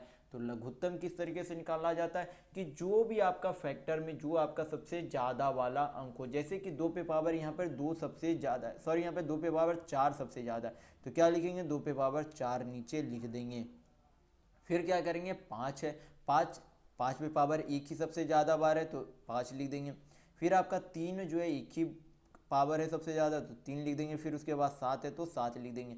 क्या करेंगे, सभी को गुना कर देंगे तो आपका क्या हो जाएगा, एलसीएम हो जाएगा। तो 2 पे पावर 4 का मान कितना होता है, तो 2 पे पावर 4 आपका कितना होता है, 16 होता है। 16 पची कितना हो गया, 80, 80 तिया आपका कितना हो गया, 240 हो गया। और 240 सत्य यानी कि 24 सत्य आपका कितना होता है, तो 24 सत्य 168 होता है, यानी कि 240 इंटू 7 करेंगे तो कितना हो जाएगा, 1680 हो जाएगा। यानी कि इस चारों संख्या का आपका एलसीएम कितना आ गया, 1680 आ गया। इस चारों संख्याओं का एलसीएम कितना आ गया, 1680 आ गया। तो अब हमें क्या निकालना है, यहाँ पर जो है आपको यहाँ पर दोनों का अंतर देखना है कि सभी संख्याओं में जो आपका यहाँ पर आपका ये जो आपका भाजक है, आपका क्या है, भाजक और यहाँ पर शेषफल है, सभी का अंतर कितना आ रहा है। तो यहाँ पर 10 - 2 करेंगे तो कितना आता है, 8 आता है। 12 माइनस 4 करेंगे तो कितना आएगा 8 ही आएगा। 10 माइनस 6 करेंगे तो कितना, सॉरी 14 माइनस 6 करेंगे तो कितना आएगा 8 आएगा। 16 माइनस 8 करेंगे तो कितना आएगा 8 ही आएगा। यानी कि सभी संख्याओं का एलसीएम 1680 और भाजक और शेषफल में जो है दोनों का अंतर कितना है 8 ही अंतर है। यानी कि इसे जब बैठाया जाएगा तो इस तरीके से हम लोग करेंगे 1680 के -8 इसे लिखा जाएगा। ये जो आपका क्या होगा टोटल यक्स की संख्या होगी। क्या होगी यक्स की संख्या होगी। और यक्स की जो भी संख्या होगी क्या होगी और 17 से पूरी तरीके से विभाज्य होगी। तो हमें निकालना क्या पड़ेगा यहाँ पर k का वैल्यू निकालना पड़ेगा। क्या निकालना पड़ेगा सबसे पहले k का वैल्यू निकालना पड़ेगा यक्स का वैल्यू निकालने के लिए। तो हमें k का वैल्यू यहाँ पर देखना पड़ेगा कि क्या पुट किया जाए। k का वैल्यू क्या पुट किया जाए कि 17 से ये पूरी संख्या क्या हो जाए विभाज्य हो जाए। क्या हो जाए 17 से पूरी संख्या विभाज्य हो जाए। तो सबसे पहले क्या करेंगे 17 से को जो है 16 से 80 को 17 से क्या करेंगे भाग देंगे। जो आपका शेषफल रहेगा वो आपको क्या लिख देंगे नीचे लिख देंगे। तो 17 से भाग देंगे तो 17 नमा आपका कितना होता है 153। 153 तो आपका कितना हो गया 8 7 15 150 और 17 इंटू 8 करेंगे तो आपका कितना होता है आपका 136 होता है। यानी कि कितना बच जाएगा आपका 14 के होगा। यानी कि कितना बच आपका 14 के -8/17। तो यहाँ पर से हम लोग क्या कर सकते हैं के का वैल्यू पुट कर सकते हैं जिससे कि आसानी हो हल करने में।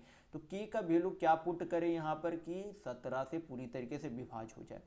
तो एक पुट करेंगे तो 14 माइनस 8 हो जाएगा तो कितना हो जाएगा 6 बचेगा। तो ये पूरी तरीके से 17 से विभाजित नहीं है। दो पुट करेंगे तो 14 दूनी 28 माइनस 8 तो कितना होता है 20 होता है। ये भी 20 भी जो है 17 से विभाज्य नहीं है। तीन पुट करते हैं तो 14 तिया कितना होता है 42। 42 में से 8 जाएगा तो कितना बचेगा 34 बचेगा। 34 जो है पूरी तरीके से क्या है 17 से विभाज्य है। यानी कि हम लोग अगर के का वैल्यू 3 पुट करते हैं के का वैल्यू अगर हम लोग 3 पुट करते हैं तो वो संख्या 17 से पूरी तरीके से विभाज्य है। यानी कि हम लोग के की यहाँ पर के की जगह हम लोग क्या पुट करेंगे 3 पुट करेंगे तो क्या निकल जाएगा आपका यक्स। यानी कि यक्स संख्या निकल जाएगी। यक्स संख्या निकालने के लिए क्या करेंगे के की जगह 3 पुट करेंगे। यानी कि क्या करेंगे 1680 इंटू 3 -8 करेंगे तो आपका क्या निकल जाएगा यक्स का वैल्यू निकल जाएगा। तो यहाँ पर निकालेंगे तो 0 8 तिया 24 हाथ में 2 16 तिया 48 और 2 कितना होता है 50 होता है। माइनस कितना है 8 है। माइनस करेंगे तो आपका कितना आ जाएगा माइनस यहाँ पर करेंगे तो आपका कितना आ जाएगा 540 में यानी कि 5040 में से 8 गया तो 5032 आ जाएगा। कितना आ जाएगा 5032 आ जाएगा। तो यहाँ पर यक्स का संख्या नहीं पूछा जा रहा। यहाँ पर पूछा जा रहा है कि उस संख्या को 52 से जब विभाजित किया जाएगा। यानी कि उस संख्या को जब 52 से विभाजित किया जाएगा तब आपका भागफल यानी कि कोशेंट क्या होगा ये आपसे पूछा जा रहा है। तो यहाँ पर क्या करेंगे सबसे पहले 52 को 5032 से भाग देंगे। कितना बार में सबसे पहले यहाँ पर लगाएंगे यहाँ पर 9 बार में लगाएंगे। तो 9 बार में तो यहाँ पर कितना हो गया 9 दूनी 18 1 9 दूनी 18 1 9 5 45 1 46। तो कितना बचेगा यहाँ पर 8 5 13 यहाँ पे रह गया आपका 9 तो 3 यहाँ पे कट जाएगा 2 बचिया। तो अगला कितना 6 बार में 6 5 30 हाँ 6 बार में लगभग लग जाएगा आपका। तो 6 दूनी 12 हो गया और 6 5 30 है। एक आपका कितना हो गया 31 हो गया। यानी कि रिमाइंडर आपका कितना बच रहा है 40 बच रहा है। लेकिन आपका भागफल यानी कि कोशेंट आपका कितना आया 96 आया। यानी कि उस संख्या को अगर 52 से विभाज्य करते हैं तो आपका कोशेंट यानी कि भागफल कितना आता है 96 आता है। तो आपका ऑप्शन नंबर यहाँ पर 3 बिल्कुल सही होगा। तो एक दो बार जो आप इस क्वेश्चन को रिपीट करके जरूर देखिएगा ताकि आपको ये क्वेश्चन अच्छी तरीके से समझ में आ जाए। तो चलिए बढ़ते नेक्स्ट क्वेश्चन की ओर। तो देखेंगे क्वेश्चन नंबर 16। तो यहाँ पर क्वेश्चन में आपको दिया गया है कि ए बी और सी एक साथ कार्य करके 24 दिनों में कार्य को पूरा करते हैं। फिर बोला गया कि 4 दिनों तक एक साथ काम करके सी ने जो है क्या किया काम को छोड़ दिया। तो बोला गया कि ए और बी ने शेष कार्य को 30 दिनों में पूरा किया। तो आपसे क्वेश्चन में पूछा जा रहा है कि उसी कार्य को सी द्वारा अकेले पूरा करने में कितना समय लगेगा। तो सबसे पहले यहाँ पर बोला क्या गया कि तीनों मिलकर कितने दिन तक काम करते हैं 4 दिन तक काम करते हैं। तो पूरे तीनों मिलकर जो है कुल काम कितने दिनों में कर सकते हैं, 24 दिनों में कर सकते हैं। यानी कि एक दिन का काम कितना हो जाएगा, 1/24 काम हो जाएगा। यानी कि एक दिन का काम कितना होगा, तो 1/24 काम होगा। कितना काम होगा, अगर कुल काम 24 दिनों में करते हैं तो एक दिनों का काम कितना होगा, 1/24 काम होगा। तो किया कितने दिनों तक काम है, 4 दिनों तक काम किया। यानी कि 1/24 इंटू 4, ये जो है क्या किया, टोटल काम किया। यानी कि जब इसे हल करेंगे तो क्या हो जाएगा, 1/6 हो जाएगा। यानी कि कुल कार का 1/6 काम टोटल अभी तक जो है तीनों मिलकर कर लिया। यानी कि बचा हुआ कितने काम है, कुल काम 6 काम करना, उसमें से एक काम कर लिया। तो बचा हुआ काम कितना है, 5 काम बचा हुआ है। करना कितना काम है, 6 काम है। यानी कि कुल काम का 5/6 काम जो बचा हुआ था ए और बी मिलकर कितने दिनों में कर लिया, 30 दिनों में पूरा कर लिया। यानी कि कुल काम का 5/6 काम जो है कितने दिनों में ए और बी ने कर लिया, 30 दिनों में पूरा कर लिया। तो इसे हल करेंगे तो कितना आ जाएगा, 5×30। यानी कि उस पूरे एक काम को कितने दिनों में कर लेगा ए और बी मिलकर, 36 दिनों में कर लेगा। इसे जब हल करेंगे तो क्या निकल जाएगा, ए और बी के कुल जो है अकेले मिलकर उस कुल कार को जो है कितने दिनों में कर सकता है। तो कुल जो है दोनों मिलकर कितने दिनों में कर लेगा, 36 दिनों में कर लेगा। तो यहाँ पर से हम लोग क्या निकाल सकते हैं, ए बी सी कुल का इफिशियंसी निकाल सकते हैं और ए बी का इफिशियंसी यानी कि ए बी की कार्य क्षमता यहाँ पर निकाल सकते हैं। तो सबसे पहले यहाँ पर क्या बोला गया था कि ए बी सी तीनों मिलकर 24 दिनों में कार्य को पूरा कर सकते हैं। और ए और बी हम लोगों ने क्या निकाला, ए और बी जो है कुल कार्य कितने दिनों में पूरा कर सकते हैं, अकेले 36 दिनों में पूरा कर सकते हैं। तो क्या करेंगे, 24 और 36 का एलसीएम लेंगे। एलसीएम कितना हो जाएगा, 72 हो जाएगा। तो 72 को 24 से भाग देंगे तो कितना आ जाएगा, 3 आ जाएगा। यानी कि ए बी सी तीनों मिलकर 3 की कार्य क्षमता से काम करते हैं। और जब 72 को 36 से भाग देंगे तो कितना आ जाएगा, 2 आ जाएगा। यानी कि ए और बी मिलकर कुल जो है 2 की कार्य क्षमता से काम करते हैं। तो तीनों मिलकर 3 की कार्य क्षमता से काम करते हैं और ए और बी मिलकर 2 की कार्य क्षमता से काम करते हैं। यानी कि सी कितने की कार्य क्षमता से कर रहा होगा, 1 की कार्य क्षमता से कर रहा होगा। तीनों मिलकर ए बी सी मिलकर 3 की कार्य क्षमता से, ए बी मिलकर 2 की कार्य क्षमता से। यानी कि सी कितने की कार्य क्षमता से कर रहा होगा, तो 3 - 2 यानी कि 1 की कार्य क्षमता से कर रहा होगा। करना उसे कितना काम है, उस काम जो है टोटल काम करना कितना है, 72 काम करना है। तो यहाँ पर से हम लोग क्या निकाल सकते हैं, सी का जो है अकेले जो है उस काम को कितने दिनों में पूरा कर सकता है। तो सी जो है करना कितना काम है सी को, क्योंकि कुल काम उसे करना है। तो कुल काम कितना है, 72 काम है। करेगा कितने की कार्य क्षमता से, 1 की कार्य क्षमता से। तो आपका क्या निकल जाएगा, सी का समय यानी कि सी का टाइम निकल जाएगा। तो 72/1 कितना होता है, 72 होता है। यानी कि सी उस काम को 72 दिनों में पूरा कर लेगा। अकेले सी जो है उस काम को कितने दिनों में करेगा, पूरा 72 दिनों में पूरा करेगा। तो यहाँ पर आपका ऑप्शन नंबर 3 बिल्कुल सही होगा। तो चलिए बढ़ते नेक्स्ट क्वेश्चन की ओर। तो देखेंगे क्वेश्चन नंबर 17। यहाँ पर क्वेश्चन में दिया गया है कि एक लंबवृत्तीय शंकु यानी कि कोण का आयतन कितना है, 2464 सेंटीमीटर क्यूब है। फिर बोला गया कि यदि इसके आधार की त्रिज्या कितना है, 14 सेंटीमीटर है, तो इसका वक्र पृष्ठ क्षेत्रफल कितना होगा, ये आपसे पूछा जा रहा है। तो यहाँ पर सबसे पहले आपको 2 फार्मूला पता होना चाहिए। सबसे पहले फार्मूला क्या पता होना चाहिए कि लंबवृत्तीय शंकु यानी कि कोण का आयतन यानी कि शंकु का वॉल्यूम क्या होता है, ये आपको पता होना चाहिए कि शंकु के आयतन का फार्मूला क्या होता है, 1/3 पाई r स्क्वायर एच होता है। किसके, शंकु का यानी कि कोण का। अब उसका वक्र पृष्ठ क्षेत्रफल भी पूछा जा रहा है, तो आपको वक्र पृष्ठ क्षेत्रफल यानी कि कोण का लैटरल सरफेस एरिया यानी कि वक्र पृष्ठ क्षेत्रफल का फॉर्मूला भी पता होना चाहिए। तो क्या होता है, पाई आर यल होता है। क्या होता है आपका, पाई आर यल होता है। अब आपको ये भी पता होना चाहिए कि शंकु में यल किसे कहा जाता है।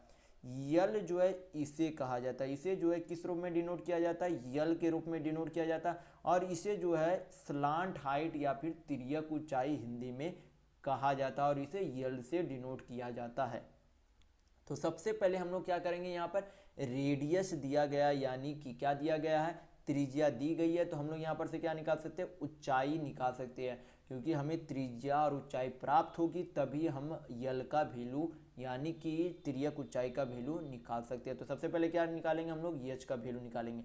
तो आपका आयतन का फॉर्मूला क्या था, तो 1/3, पाई को 22/7 लिख सकते हैं। आर यानी कि त्रिज्या आपका कितना दिया गया, 14 सेंटीमीटर, तो आर स्क्वायर है तो 14 दो बार। एच यानी कि हाइट हमें चाहिए, तो एच से उसे डिनोट कर देंगे।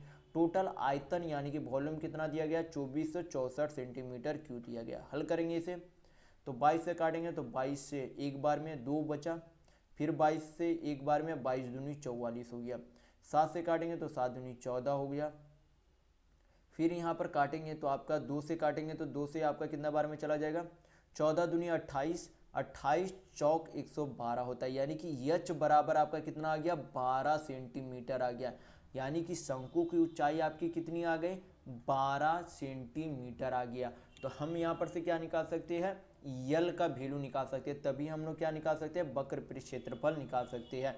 तो यल निकालने का क्या तरीका होता है, ये जो आपका होता है हाइट होता है, इधर आपका रेडियस यानी कि त्रिज्या होता है, दोनों एक दूसरे पे परपेंडिकुलर होते हैं। तो यहाँ पर क्या निकाल सकते हैं, हिपोटेन्यूस थ्योरम से यल का वैल्यू निकाल सकते हैं। तो क्या होता है, अंडर रूट एच स्क्वायर यानी कि 12 का स्क्वायर कितना होता है, 144 होता है। आर स्क्वायर यानी कि त्रिज्या का स्क्वायर यानी कि 14 का स्क्वायर कितना होता है, 196 होता है। तो 196 और 144 जोड़ेंगे तो 6 4 10, 9 4 13 14, 1 1 2 1 3, यानी कि कितना आएगा आपका, 340 आएगा। अंडर रूट को तोड़ेंगे तो आपका कितना आ जाएगा, 85, 85 दूनी 170, 240, यानी कि 2 रूट आपका कितना बनता है, 85 बनता है। किसका, यल का वैल्यू आ रहा है, किसका वैल्यू आ रहा है, यल का, यानी कि तिर्यक ऊंचाई का 2 रूट 85 वैल्यू आ रहा है। तो क्या करेंगे, सारा वैल्यू पुट करेंगे, क्योंकि हमें त्रिज्या भी पता है और यल भी पता है। तो हम लोग क्या निकाल सकते हैं, वक्र पृष्ठ क्षेत्रफल यानी कि लेटरल सरफेस एरिया निकाल सकते हैं, किसका, शंकु का। तो सारा फार्मूला पे पुट करेंगे तो पाई को 22/7 लिख सकते हैं।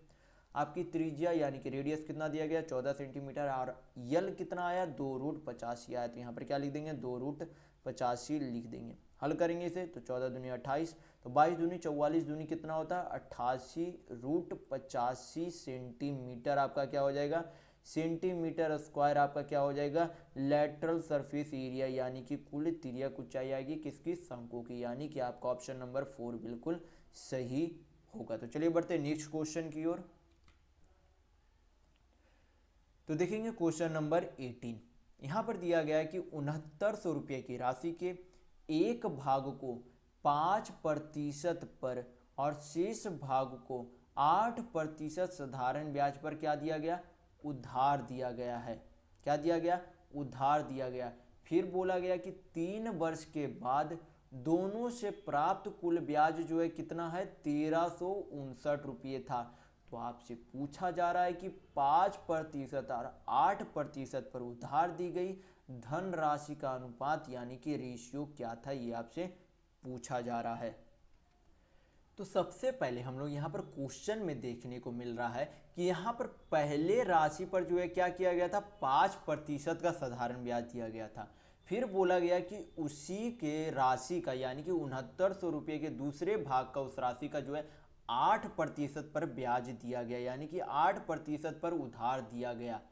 तो हमें पता क्या चल रहा है क्वेश्चन से, तो हम लोग अगर मान ले कि कुल मिलाकर जो है सबसे पहले पहली राशि पर जो पहला भाग होगा उस पर भी 5% ब्याज लगा होगा, और दूसरा जो भाग होगा जो राशि का उसमें दूसरा भाग होगा उस पर भी कम से कम तो 5% का ब्याज लगा ही होगा। तो हम लोग सबसे पहले क्या निकाल सकते हैं कि 5% पर अगर 6900 रुपये टोटल रुपये पर अगर राशि पर सिर्फ 5% का ब्याज लगता है, तब 3 वर्षों में जो है कुल कितना ब्याज प्राप्त होगा, हम लोग क्या करेंगे, सबसे पहले वो निकालेंगे। तो एक साल में अगर 5% का ब्याज लगता है तो 3 साल में टोटल ब्याज कितना लग जाएगा, 15% ब्याज लगेगा। कितने रुपये पर लगेगा, 6900 रुपये पर ब्याज लगेगा। तो 6900 का हम लोग क्या निकालेंगे, 15% निकालेंगे जो कि ब्याज लगेगा उसके 3 साल में। तो 2 शून्य 2 शून्य चला गया, 15 × 69 करेंगे तो कितना हो जाएगा, 15 छक 90, 15 नमा आपका कितना होता है 135, यानी कि 1035 रुपये आपका क्या लग गया, साधारण ब्याज लग गया कि अगर उसे जो है 5% के दर पर जो है पूरे साधारण ब्याज पर लगाया जाता, लेकिन दूसरे भाग को क्या लगाया गया था, 8% के ब्याज पर लगाया गया था। तो ब्याज जो है कितना अधिक लगाया गया था, 3% अधिक लगाया गया था दूसरे भाग पर। और ब्याज के रूप में जो है कितना अधिक मिला, अगर 5% पे लगाता तो कुल मिलाकर उसे 1035 रुपये ब्याज मिलता, लेकिन एक भाग को 5% पे लगाया, दूसरे भाग को 8% पर ब्याज लगाया, तो कुल मिलाकर उसे ब्याज कितना मिला, 1359 रुपये ब्याज मिला। यानी कि कितना अधिक जो है सिंपल इंटरेस्ट यानी कि साधारण ब्याज मिला। तो 1359 माइनस 1035 करेंगे तो आपका कितना आ जाएगा, 9 में से 5 गया 4, 5 में से 3 गया 2, 13 में से 10 गया तो 3 बचेगा। यानी कि कुल मिलाकर रेट में कितने प्रतिशत की वृद्धि थी दूसरे भाग में, 3% की। और यहाँ पर सिंपल इंटरेस्ट में कितना अधिक मिला, 324 रुपये अधिक मिला। कितना अधिक मिला, 324 रुपया अधिक मिला। तो हम लोग क्या मान लेंगे कि जो 8% पर आपका 8% जो धनराशि था, हम लोग क्या मान लेंगे, पी यानी कि प्रिंसिपल मान लेंगे। अब हमें दूसरा जो है आपको रेट भी पता है, जितना अधिक आपको रेट लगाया गया था दूसरे भाग पर वो भी पता है, जितना आपको अधिक ब्याज मिला वो भी आपको पता है, प्रिंसिपल भी हम लोगों ने पहले क्या मान लिया, पी मान लिया। तो यहाँ पर से हम लोगों को क्या निकाल सकते हैं, यहाँ पर प्रिंसिपल यानी कि मूलधन निकाल सकते हैं, किसका, दूसरे भाग का। तो सबसे पहले आपको एक फार्मूला पता होना चाहिए कि सिंपल इंटरेस्ट निकालने का फार्मूला क्या होता है, P into R into T by 100 होता है।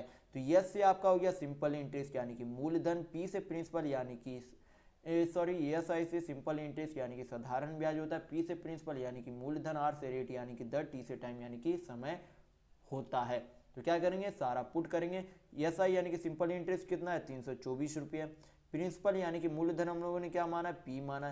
रेट कितना है अधिक, 3% अधिक है। कितने समय के लिए है, 3 वर्षों के लिए। नीचे क्या करेंगे, 100 से डिवाइड कर देंगे। क्या करेंगे, इधर 3 तिया 9 हो जाएगा, 9 से ये कटेगा तो काट देंगे, तो 9 तिया 27 हो जाएगा, 5 यानी कि 9 छक 54। यानी कि प्रिंसिपल जो है दूसरे भाग का आपका कितना आ गया, 3600 रुपये आ गया। यानी कि जो आपका दूसरा भाग था प्रिंसिपल का वो कितना आ गया, 3600 आ गया। कुल कितना मूलधन था, जो दूसरे भाग था मूलधन कितना आ गया, 3600 आ गया। तो पहले वाले का मूलधन कितना हो जाएगा, 6900 माइनस कितना हो जाएगा, 3600 हो जाएगा। तो आपका कितना आ जाएगा, 6900 माइनस 3600 तो 3300 आ जाएगा। आपका पहला वाला भी मूलधन प्राप्त हो गया, दूसरा वाला भी मूलधन प्राप्त हो गया। दोनों का क्या पूछा जा रहा है, अनुपात पूछा जा रहा है। तो अनुपात में चेंज करेंगे तो कितना आ जाएगा आपका, 3300 अनुपात 3600। तो 2 शून्य 2 शून्य कट गया, 3 से काटेंगे तो 11 तिया 33 अनुपात 36 को काटेंगे 3 से तो 12 तिया 36। यानी कि कितना अनुपात हो जाएगा, 11 अनुपात 12 होगा। यानी कि आपका ऑप्शन नंबर 1 बिल्कुल सही होगा। तो चलिए बढ़ते हैं नेक्स्ट क्वेश्चन की ओर। तो देखेंगे क्वेश्चन नंबर 19। यहाँ पर बोला जा रहा है क्वेश्चन में कि ए किसी कार का 3/5 भाग 12 दिनों में पूरा कर सकता है। फिर बोला गया कि बी उस कार के 1/3 भाग 15 दिन में पूरा कर सकता है। तो बोला गया कि उन्होंने 12 दिनों तक एक साथ काम किया, फिर ए ने काम छोड़ दिया, तो बी अकेले शेष कार को कितने दिनों में पूरा करेगा, ये आपसे पूछा जा रहा है। तो सबसे पहले हमें निकालना क्या होगा कि ए कितने दिनों में कुल कार को करेगा और बी कुल कार को कितने दिनों में करेगा। इससे पहले हमें क्या पता होना चाहिए, हमें पता होना चाहिए कि टोटल वर्क बराबर क्या होता है, इफिशियंसी इनटू टाइम होता है। मैं पहले वाली वीडियो में आपको काफ़ी बार बता चुका हूँ कि कुल कार्य बराबर क्या होता है, कार्य क्षमता इनटू समय होता है। तो सबसे पहले हम लोग यहाँ पर क्या निकालेंगे कि ए जो है कुल कितने समय में कार्य करता है। तो ए को बोला गया कि 3/5 काम, कुल कार का 3/5 काम कितने दिनों में करता है, 12 दिनों में करता है। तो इसे हल करेंगे तो हमें क्या निकल जाएगा कि कुल उस एक कार को कितने दिनों में पूरा करेगा। तो काटेंगे तो 3 चौक 12, 5 चौक कितना हो जाता है 20। यानी कि ए उस कार को कितने दिनों में करेगा, 20 दिनों में करेगा। अब हमें क्या निकालना है बी का। बी जो है बोला गया कि 1/3 काम जो है कितने दिनों में करता है, 15 दिनों में करता है। तो उस पूरे एक काम को कितने दिनों में करेगा, तो 15 तिया 45 दिनों में करेगा। यानी कि बी उस काम को कितने दिनों में करेगा, 45 दिनों में पूरा करेगा। तो यहाँ पर से हम लोग क्या निकाल सकते हैं, ए और बी की कार्य क्षमता निकाल सकते हैं। तो कार्य क्षमता निकालने के लिए क्या करेंगे, 20 और 45 का एलसीएम लेंगे। क्या करेंगे, एलसीएम लेंगे तो कितना आ जाएगा 180। 180 को जब 20 से विभाजित करेंगे तो कितना आएगा, 9 आएगा। यानी कि ए कितने की कार्य क्षमता से काम करता है, 9 की कार्य क्षमता से। और जब 180 को 45 से भाग देंगे तो कितना आएगा, 4 आएगा। यानी कि बी उस काम को 4 की कार्य क्षमता से करता है। ए कितने की कार्य क्षमता से करता है, 9 की कार्य क्षमता से, और बी जो है 4 की कार्य क्षमता से करता है। तो बोला गया दोनों मिलकर शुरुआत में 12 दिनों तक काम करते हैं। तो हम लोगों को क्या करना है कि टोटल जो अभी तक कितने 12 दिनों में जो है ए और बी मिलकर कितना काम कर लिया होगा, ये हम लोग निकालेंगे। तो एक दिन में ए 9 काम करता है, बी 4 काम करता है। तो कुल मिलाकर दोनों मिलकर एक दिन में कितने काम करेंगे, 13 काम करेंगे। करता है कितने दिनों तक, दोनों मिलकर 12 दिनों तक काम करता है। यानी कि हमें 12 दिनों तक का कुल कार्य निकल जाएगा, क्योंकि अभी आपको बताया गया कि total efficiency into total time होता है। यानी कि कार्य क्षमता इनटू समय बराबर क्या होता है, कुल कार्य होता है। क्या करेंगे, 13 इंटू 26, यानी कि 12 दिनों में ए और बी मिलकर कितना काम करते हैं वो हमें प्राप्त हो जाएगा। तो 13 इंटू 12 करेंगे तो कितना आ जाएगा, 130, और 13 दूनी 26, यानी कि कितना हो जाता है, 156 काम ए और बी द्वारा 12 दिनों में कर लिया गया। लेकिन हमें करना कितना काम है, 180 काम करना है। किया गया काम कितना है, 156 काम किया गया। करना 180 काम है, किया गया 156 कार्य है। तो बचा हुआ काम कितना है, तो 180 माइनस 56 करेंगे तो आपका कितना आ जाएगा, यहाँ पर 60, अब 20 80, यानी कि 24 जो है काम अभी भी क्या है, बचा हुआ है। करेगा अब कौन, ए जो है काम छोड़कर चला गया, यानी कि ए काम को नहीं करेगा। तो करेगा कौन अब काम को, करेगा अब बी जो है उस काम को, बचे हुए काम को करेगा। कितने की कार्य क्षमता से करेगा, 4 की कार्य क्षमता से बी कार्य करता है। करना काम 24 है, करेगा 4 की कार्य क्षमता से। तो क्या निकल जाएगा, बी जो है शेष कार्य को कितने समय में पूरा करेगा, वो आपका समय निकल जाएगा। तो 24 को 4 से काटेंगे तो कितना आ जाएगा, 6 आ जाएगा। यानी कि बी उस काम, बचे हुए काम को 6 दिनों में पूरा कर लेगा। यानी कि आपका ऑप्शन नंबर 3 बिल्कुल सही होगा। तो चलिए बढ़ते नेक्स्ट क्वेश्चन की ओर।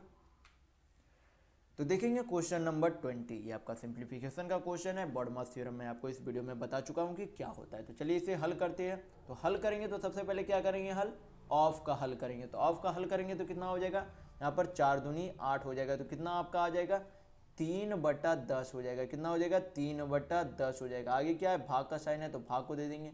आपका यहाँ पर पूर्णांक में दिया गया तो इसे फ्रैक्शन में चेंज करेंगे। तो फ्रैक्शन में चेंज करेंगे तो कितना हो जाएगा, 6/5 हो जाएगा। क्या हो जाएगा आपका, 6/5। आगे प्लस का साइन है तो प्लस का साइन दे देंगे। ऑफ है तो ऑफ का पहले हल करेंगे। तो काटेंगे यहाँ पर 7 7 चला गया, 3 से 12 काटेंगे तो 3 चौक 12 हो गया। यानी कि प्लस कितना हो जाएगा आपका, 1/4 हो जाएगा।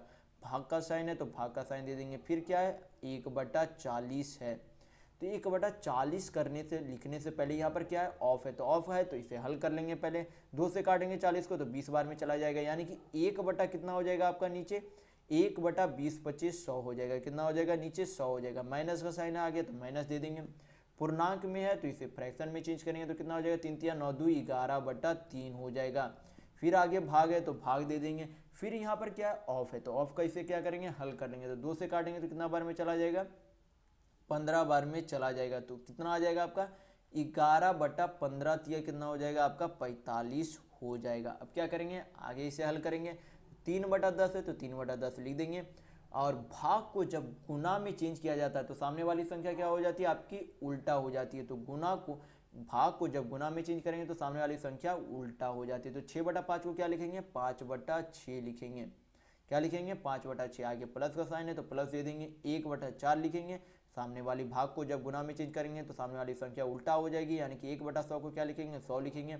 माइनस 11/3 है, भाग का साइन है, गुना में चेंज करेंगे तो सामने वाली संख्या उल्टी है। यानी कि 11/45 को 45/11 लिखेंगे। तो इसे क्या करेंगे, हल करेंगे तो आपका इस सिंप्लीफिकेशन का आंसर आ जाएगा। तो हल करते हैं तो 5 3 दूनी 6 हो गया, 5 दूनी 10 कट गया। 4 से 100 को काटेंगे तो 25 बार में चला जाएगा। 11 से 11 आपका चल गया। 3 से 45 को काटेंगे तो कितना बार में चला जाएगा, 15 बार में चला जाएगा। यानी कि कितना आ गया आपका, 1/4 प्लस इधर आपका हो गया 25 माइनस आपका इधर कितना बचा, 15 बचा। आपका यहाँ पर कितना हो जाएगा, 25 माइनस 15 करेंगे तो आपका कितना हो जाएगा, 10 हो जाएगा। कितना हो जाएगा, 10 हो जाएगा। यानी कि जब इसे हल करेंगे तो आपका कितना आ जाएगा, 10.1/4। इस सिंप्लीफिकेशन का आंसर आ जाएगा। यानी कि आपका ऑप्शन नंबर यहाँ पर 4 बिल्कुल सही होगा।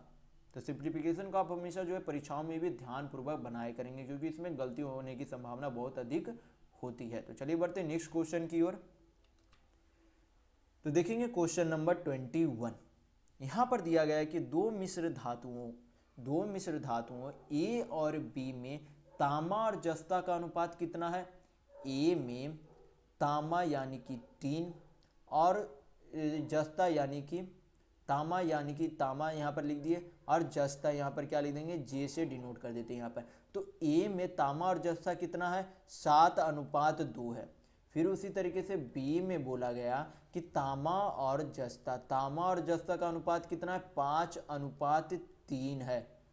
फिर आगे आपसे क्वेश्चन में बोला गया कि 3:1 के अनुपात में तांबा और जस्ता का युक्त जो है 444 किलोग्राम मिश्र धातु प्राप्त करने के लिए ए और बी को जो है पिघलाया जाना चाहिए। तो ए और बी का जो है कितना केजी पिघलाया जाना चाहिए, जिससे कुल जो है 44 किलोग्राम जो है मिश्र धातु बने, और कितने के अनुपात में बने, 3:1 में बने। यानी कि हम यहाँ पर क्या निकाल सकते हैं, तांबा और जस्ता का अलग अलग भाग निकाल सकते हैं। तो यहाँ पर तांबा और जस्ता का अलग अलग भाग निकालेंगे तो यहाँ पर टोटल जो है रेशियो में कितना दिया गया, 3:1, यानी कि टोटल कितना है, 4 यूनिट है। 4 यूनिट बराबर कितना दिया गया, 44 केजी। यानी कि 4 यूनिट बराबर कितना दिया गया, 44 केजी। तो 1 यूनिट बराबर कितना हो जाएगा, 1 यूनिट बराबर 11 केजी हो जाएगा। यानी कि 3 यूनिट बराबर कितना होगा, 1 यूनिट बराबर 11 केजी, तो 3 यूनिट बराबर कितना हो जाएगा, 33। यानी कि जो मिश्र धातु उसमें से टीन कितना है, 33 केजी, और 1 यूनिट का वैल्यू 11, यानी कि जस्ता आपका कितना है, 11 केजी है। टीन आपका कितना है, 33 केजी, और जस्ता आपका कितना है, 11 केजी है। इसमें पूछा जा रहा है आपसे कि ए और बी का कितना भाग मिलाया गया, यानी कि कितना किलो मिलाया गया ए का और बी का, जिसमें टीन और जस्ता जो है 33 और जस्ता जो है 11 केजी मिलते हैं। जिसे हम लोग क्या करेंगे, बाय ऑप्शन बनाने की कोशिश करेंगे। बाय ऑप्शन ये क्वेश्चन बहुत जल्दी में आपका बन जाएगा।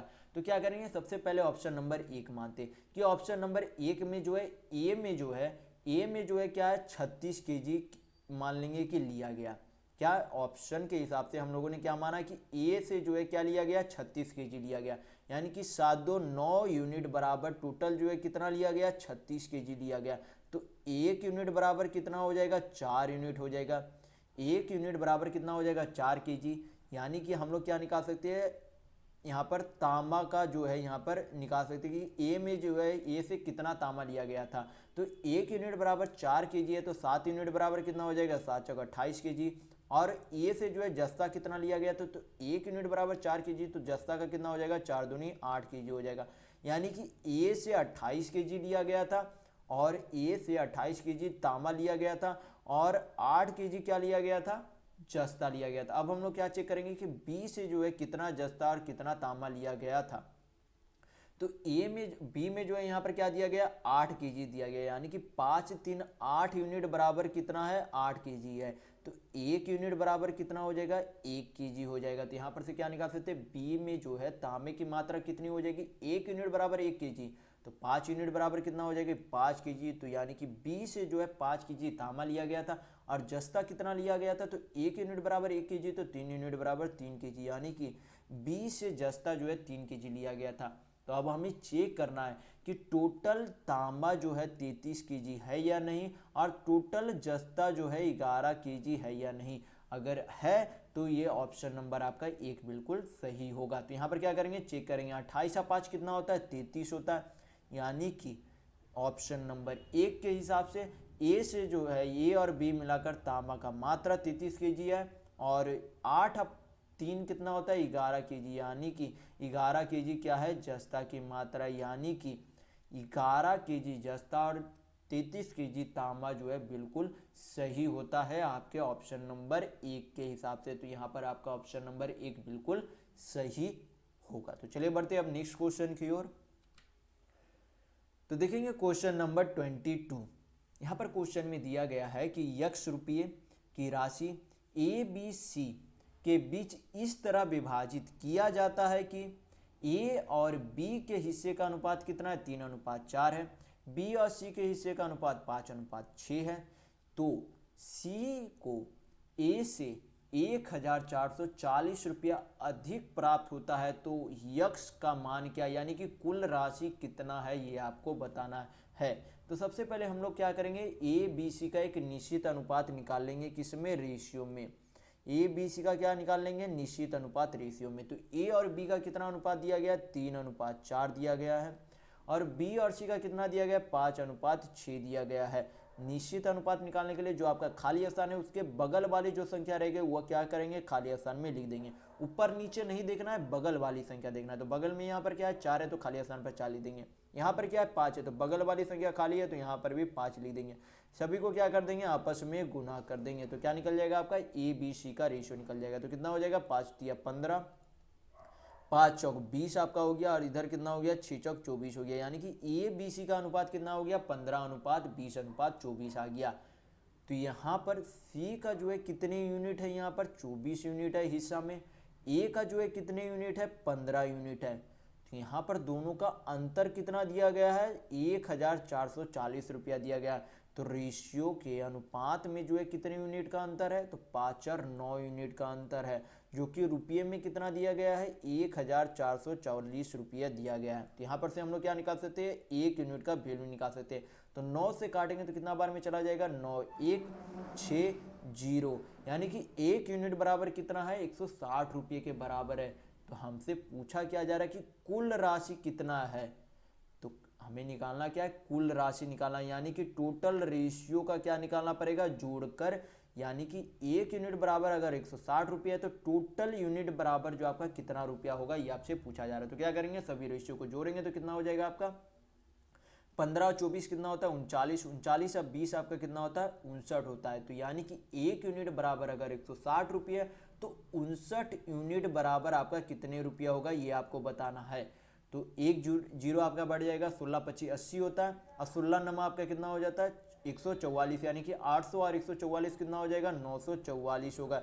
यानी कि कुल राशि जो है कितनी थी, 9440 रुपये कुल राशि थी। यानी कि आपका ऑप्शन नंबर 3 बिल्कुल सही होगा। तो चलिए बढ़ते नेक्स्ट क्वेश्चन की ओर। तो देखेंगे क्वेश्चन नंबर 23। यहाँ पर दिया गया कि 15 संख्याओं का औसत कितना है, 56 है। 15 संख्याओं का औसत कितना है, 56 है। फिर बोला गया कि पहली 8 संख्याओं का औसत कितना है, 54.4 है। फिर बोला गया कि अंतिम 8 संख्याओं का औसत कितना है, 56.6 है। तो फिर बोला गया आपसे कि यदि 8वीं संख्या को हटा दिया जाए तो शेष संख्याओं का औसत यानी कि एवरेज क्या होगा, ये आपसे पूछा जा रहा है। तो सबसे पहले हम लोग क्या करेंगे, 15 संख्याओं का औसत 56 दिया गया है तो क्या करेंगे, 15 संख्याओं का कुल योग निकाल लेंगे। तो क्या करेंगे, 15 × 56 करेंगे तो कितना आता है, 15 × 56 करेंगे तो 15×5 = 75, 15×6 = 90, यानी कि 750 प्लस 90 कितना हो जाएगा, 840 हो जाएगा। यानी कि 15 संख्याओं का कुल योग कितना है, 840 है। अब क्या करेंगे, पहली 8 संख्याओं का योग निकाल लेंगे तो कितना हो जाएगा, 8 × 54.4 होगा। गुना करेंगे तो कितना आ जाएगा आपका, 8×4 = 32, 2 3, 8×4 = 32 और 3 कितना हो जाता है आपका 35, 3, 8×25 = 40 और 3 कितना हो जाएगा, 43 हो जाएगा। यानी कि पहली 8 संख्याओं का योग कितना हो गया, 435.2 हो गया। अब क्या करेंगे, अंतिम 8 संख्याओं का योग निकालेंगे। तो अंतिम 8 औसत कितना दिया गया उसका, 56.6 दिया गया। योग निकालने के लिए दोनों को गुना करेंगे तो कितना हो जाएगा, 8×6 = 48, 4, 8×6 = 48 और 4 52, 8×6 = 48 और 4 52, तो 5, 8×5 = 40 और 5 कितना हो जाएगा, 45 हो जाएगा। तो यहाँ पर हमें क्या दिख रहा है, यहाँ पर हमें दिख रहा है कि 8वीं संख्या आपकी पहले वाले औसत में भी जोड़ी गई है और 8वां नंबर आपका संख्या जो है अंतिम वाले संख्या में भी जोड़ी गई है। यानी कि जब इन दोनों का योग किया जाएगा तो 8वीं संख्या को क्या किया होगा, 8वीं संख्या जो है इसमें 2 बार जोड़ दी गई होगी। तो इसमें 8वीं संख्या 2 बार जोड़ी गई है। ये आपका 15 संख्या का कुल योग है। यहाँ पर से आप क्या निकाल सकते हैं, 8वीं संख्या कितनी है वो आप यहाँ पर से निकाल सकते हैं। तो सबसे पहले क्या करेंगे, इन दोनों को जोड़ देंगे। तो आपका कितना आ जाएगा, 8 2 10, हाथ में 1, 5 2 7, 1 8 हो गया आपका, 5 3 8 हो गया, 4 4 8 हो गया। यानी कि टोटल जो है योग कितना आ गया, 488 आ गया। टोटल आपका योग कितना आ गया, आपका 888 आ गया। और यहाँ पर 15 संख्याओं का योग कितना था, 840 था। तो 840 जब माइनस करेंगे 888 में से तो आपका कितना आ जाएगा, यहाँ पर आपका आ जाएगा 48 हो जाएगा, जो कि कौन सी संख्या है, 8वीं संख्या है। कितनी है, 48 है। तो यहाँ पर आपसे बोला गया है कि यदि कुल योग में से 8वीं संख्या के योग को हटा दिया जाए, यानी कि 840 में से 48 को घटा दिया जाए, यानी कि 8वीं संख्या को निकाल दिया जाए, तब उस संख्या का पूरी संख्या का औसत क्या होगा। तो यहाँ पर जब हम माइनस करेंगे तो क्या निकल जाएगा, आपका जो बची हुई संख्या, यानी कि जो आपकी 14 बची हुई संख्या, उसका क्या निकल जाएगा, योग निकल जाएगा। तो यहाँ पर क्या करेंगे, माइनस करेंगे। तो 840 में से 48 जाएगा तो आपको कितना बचेगा, 792 बचेगा। कितना बचेगा, 792। 792 क्या हो गया, बची हुई संख्या, यानी 14 संख्याओं का कुल योग हो गया। और टोटल नंबर जो है बचा हुआ कितना है, टोटल नंबर जो है बचा हुआ 14 है। यहाँ पर से हम लोग क्या निकाल सकते हैं, बची हुई संख्या का औसत यानी कि एवरेज निकाल सकते हैं। तो 14 से भाग देंगे तो कितना आ जाएगा आपका, 14 25 70, 92 बचा। तो 14 छक आपका कितना होता है, 84 होता है। तो 6 2 8 बचेगा, तो लगभग आपका कितना आ जाएगा, 56.6 आ जाएगा, क्योंकि 14 25 70 होता है, उसके बाद पॉइंट आएगा, यानी कि लगभग आपका 56.6 आपका एवरेज आ जाएगा। यानी कि आपका ऑप्शन नंबर 1 बिल्कुल सही होगा। तो चलिए बढ़ते नेक्स्ट क्वेश्चन की ओर। तो देखेंगे क्वेश्चन नंबर 24। यहाँ पर दिया गया है कि 700 रुपये में 16 नोटबुक के भाव से नोटबुक जो है क्या की जाती है, खरीदी जाती है।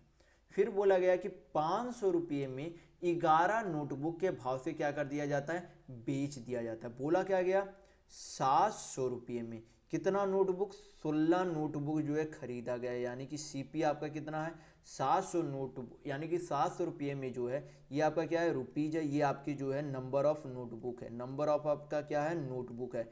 यानी कि 700 रुपये में 16 नोटबुक खरीदा गया था। फिर बोला गया कि उसका एचपी यानी कि विक्रय मूल्य से बेचा कितने में, 500 रुपये में 11 नोटबुक क्या किया, बेच दिया।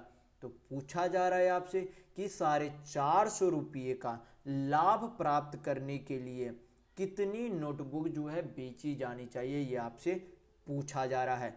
तो सबसे पहले हम लोग यहाँ पर क्या करेंगे, नंबर ऑफ नोटबुक यानी कि नोटबुक की संख्या को क्या करेंगे, बराबर करेंगे, क्योंकि जितनी नोटबुक खरीदा होगा उतना ही संख्या में क्या किया होगा, नोटबुक को बेचा भी होगा।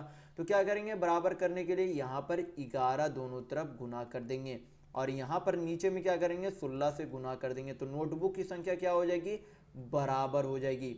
यहाँ पर कितना हो गया, 11 सत्ते 7700 रुपया हो गया। यहाँ पर नंबर ऑफ नोटबुक आपका कितना हो गया, 16 160 176 हो गया। नीचे भी आपका कितना हो जाएगा, नंबर ऑफ नोटबुक 176। लेकिन आपका नया एसपी जो है आपका टोटल कितना, यानी कि विक्रय मूल्य कितना हो गया, 8000 हो गया। यानी कि 176 बुक जो है 7700 रुपया में खरीदा गया था, और 176 बुक जो है 8000 रुपया में क्या कर दिया गया, बेच दिया गया।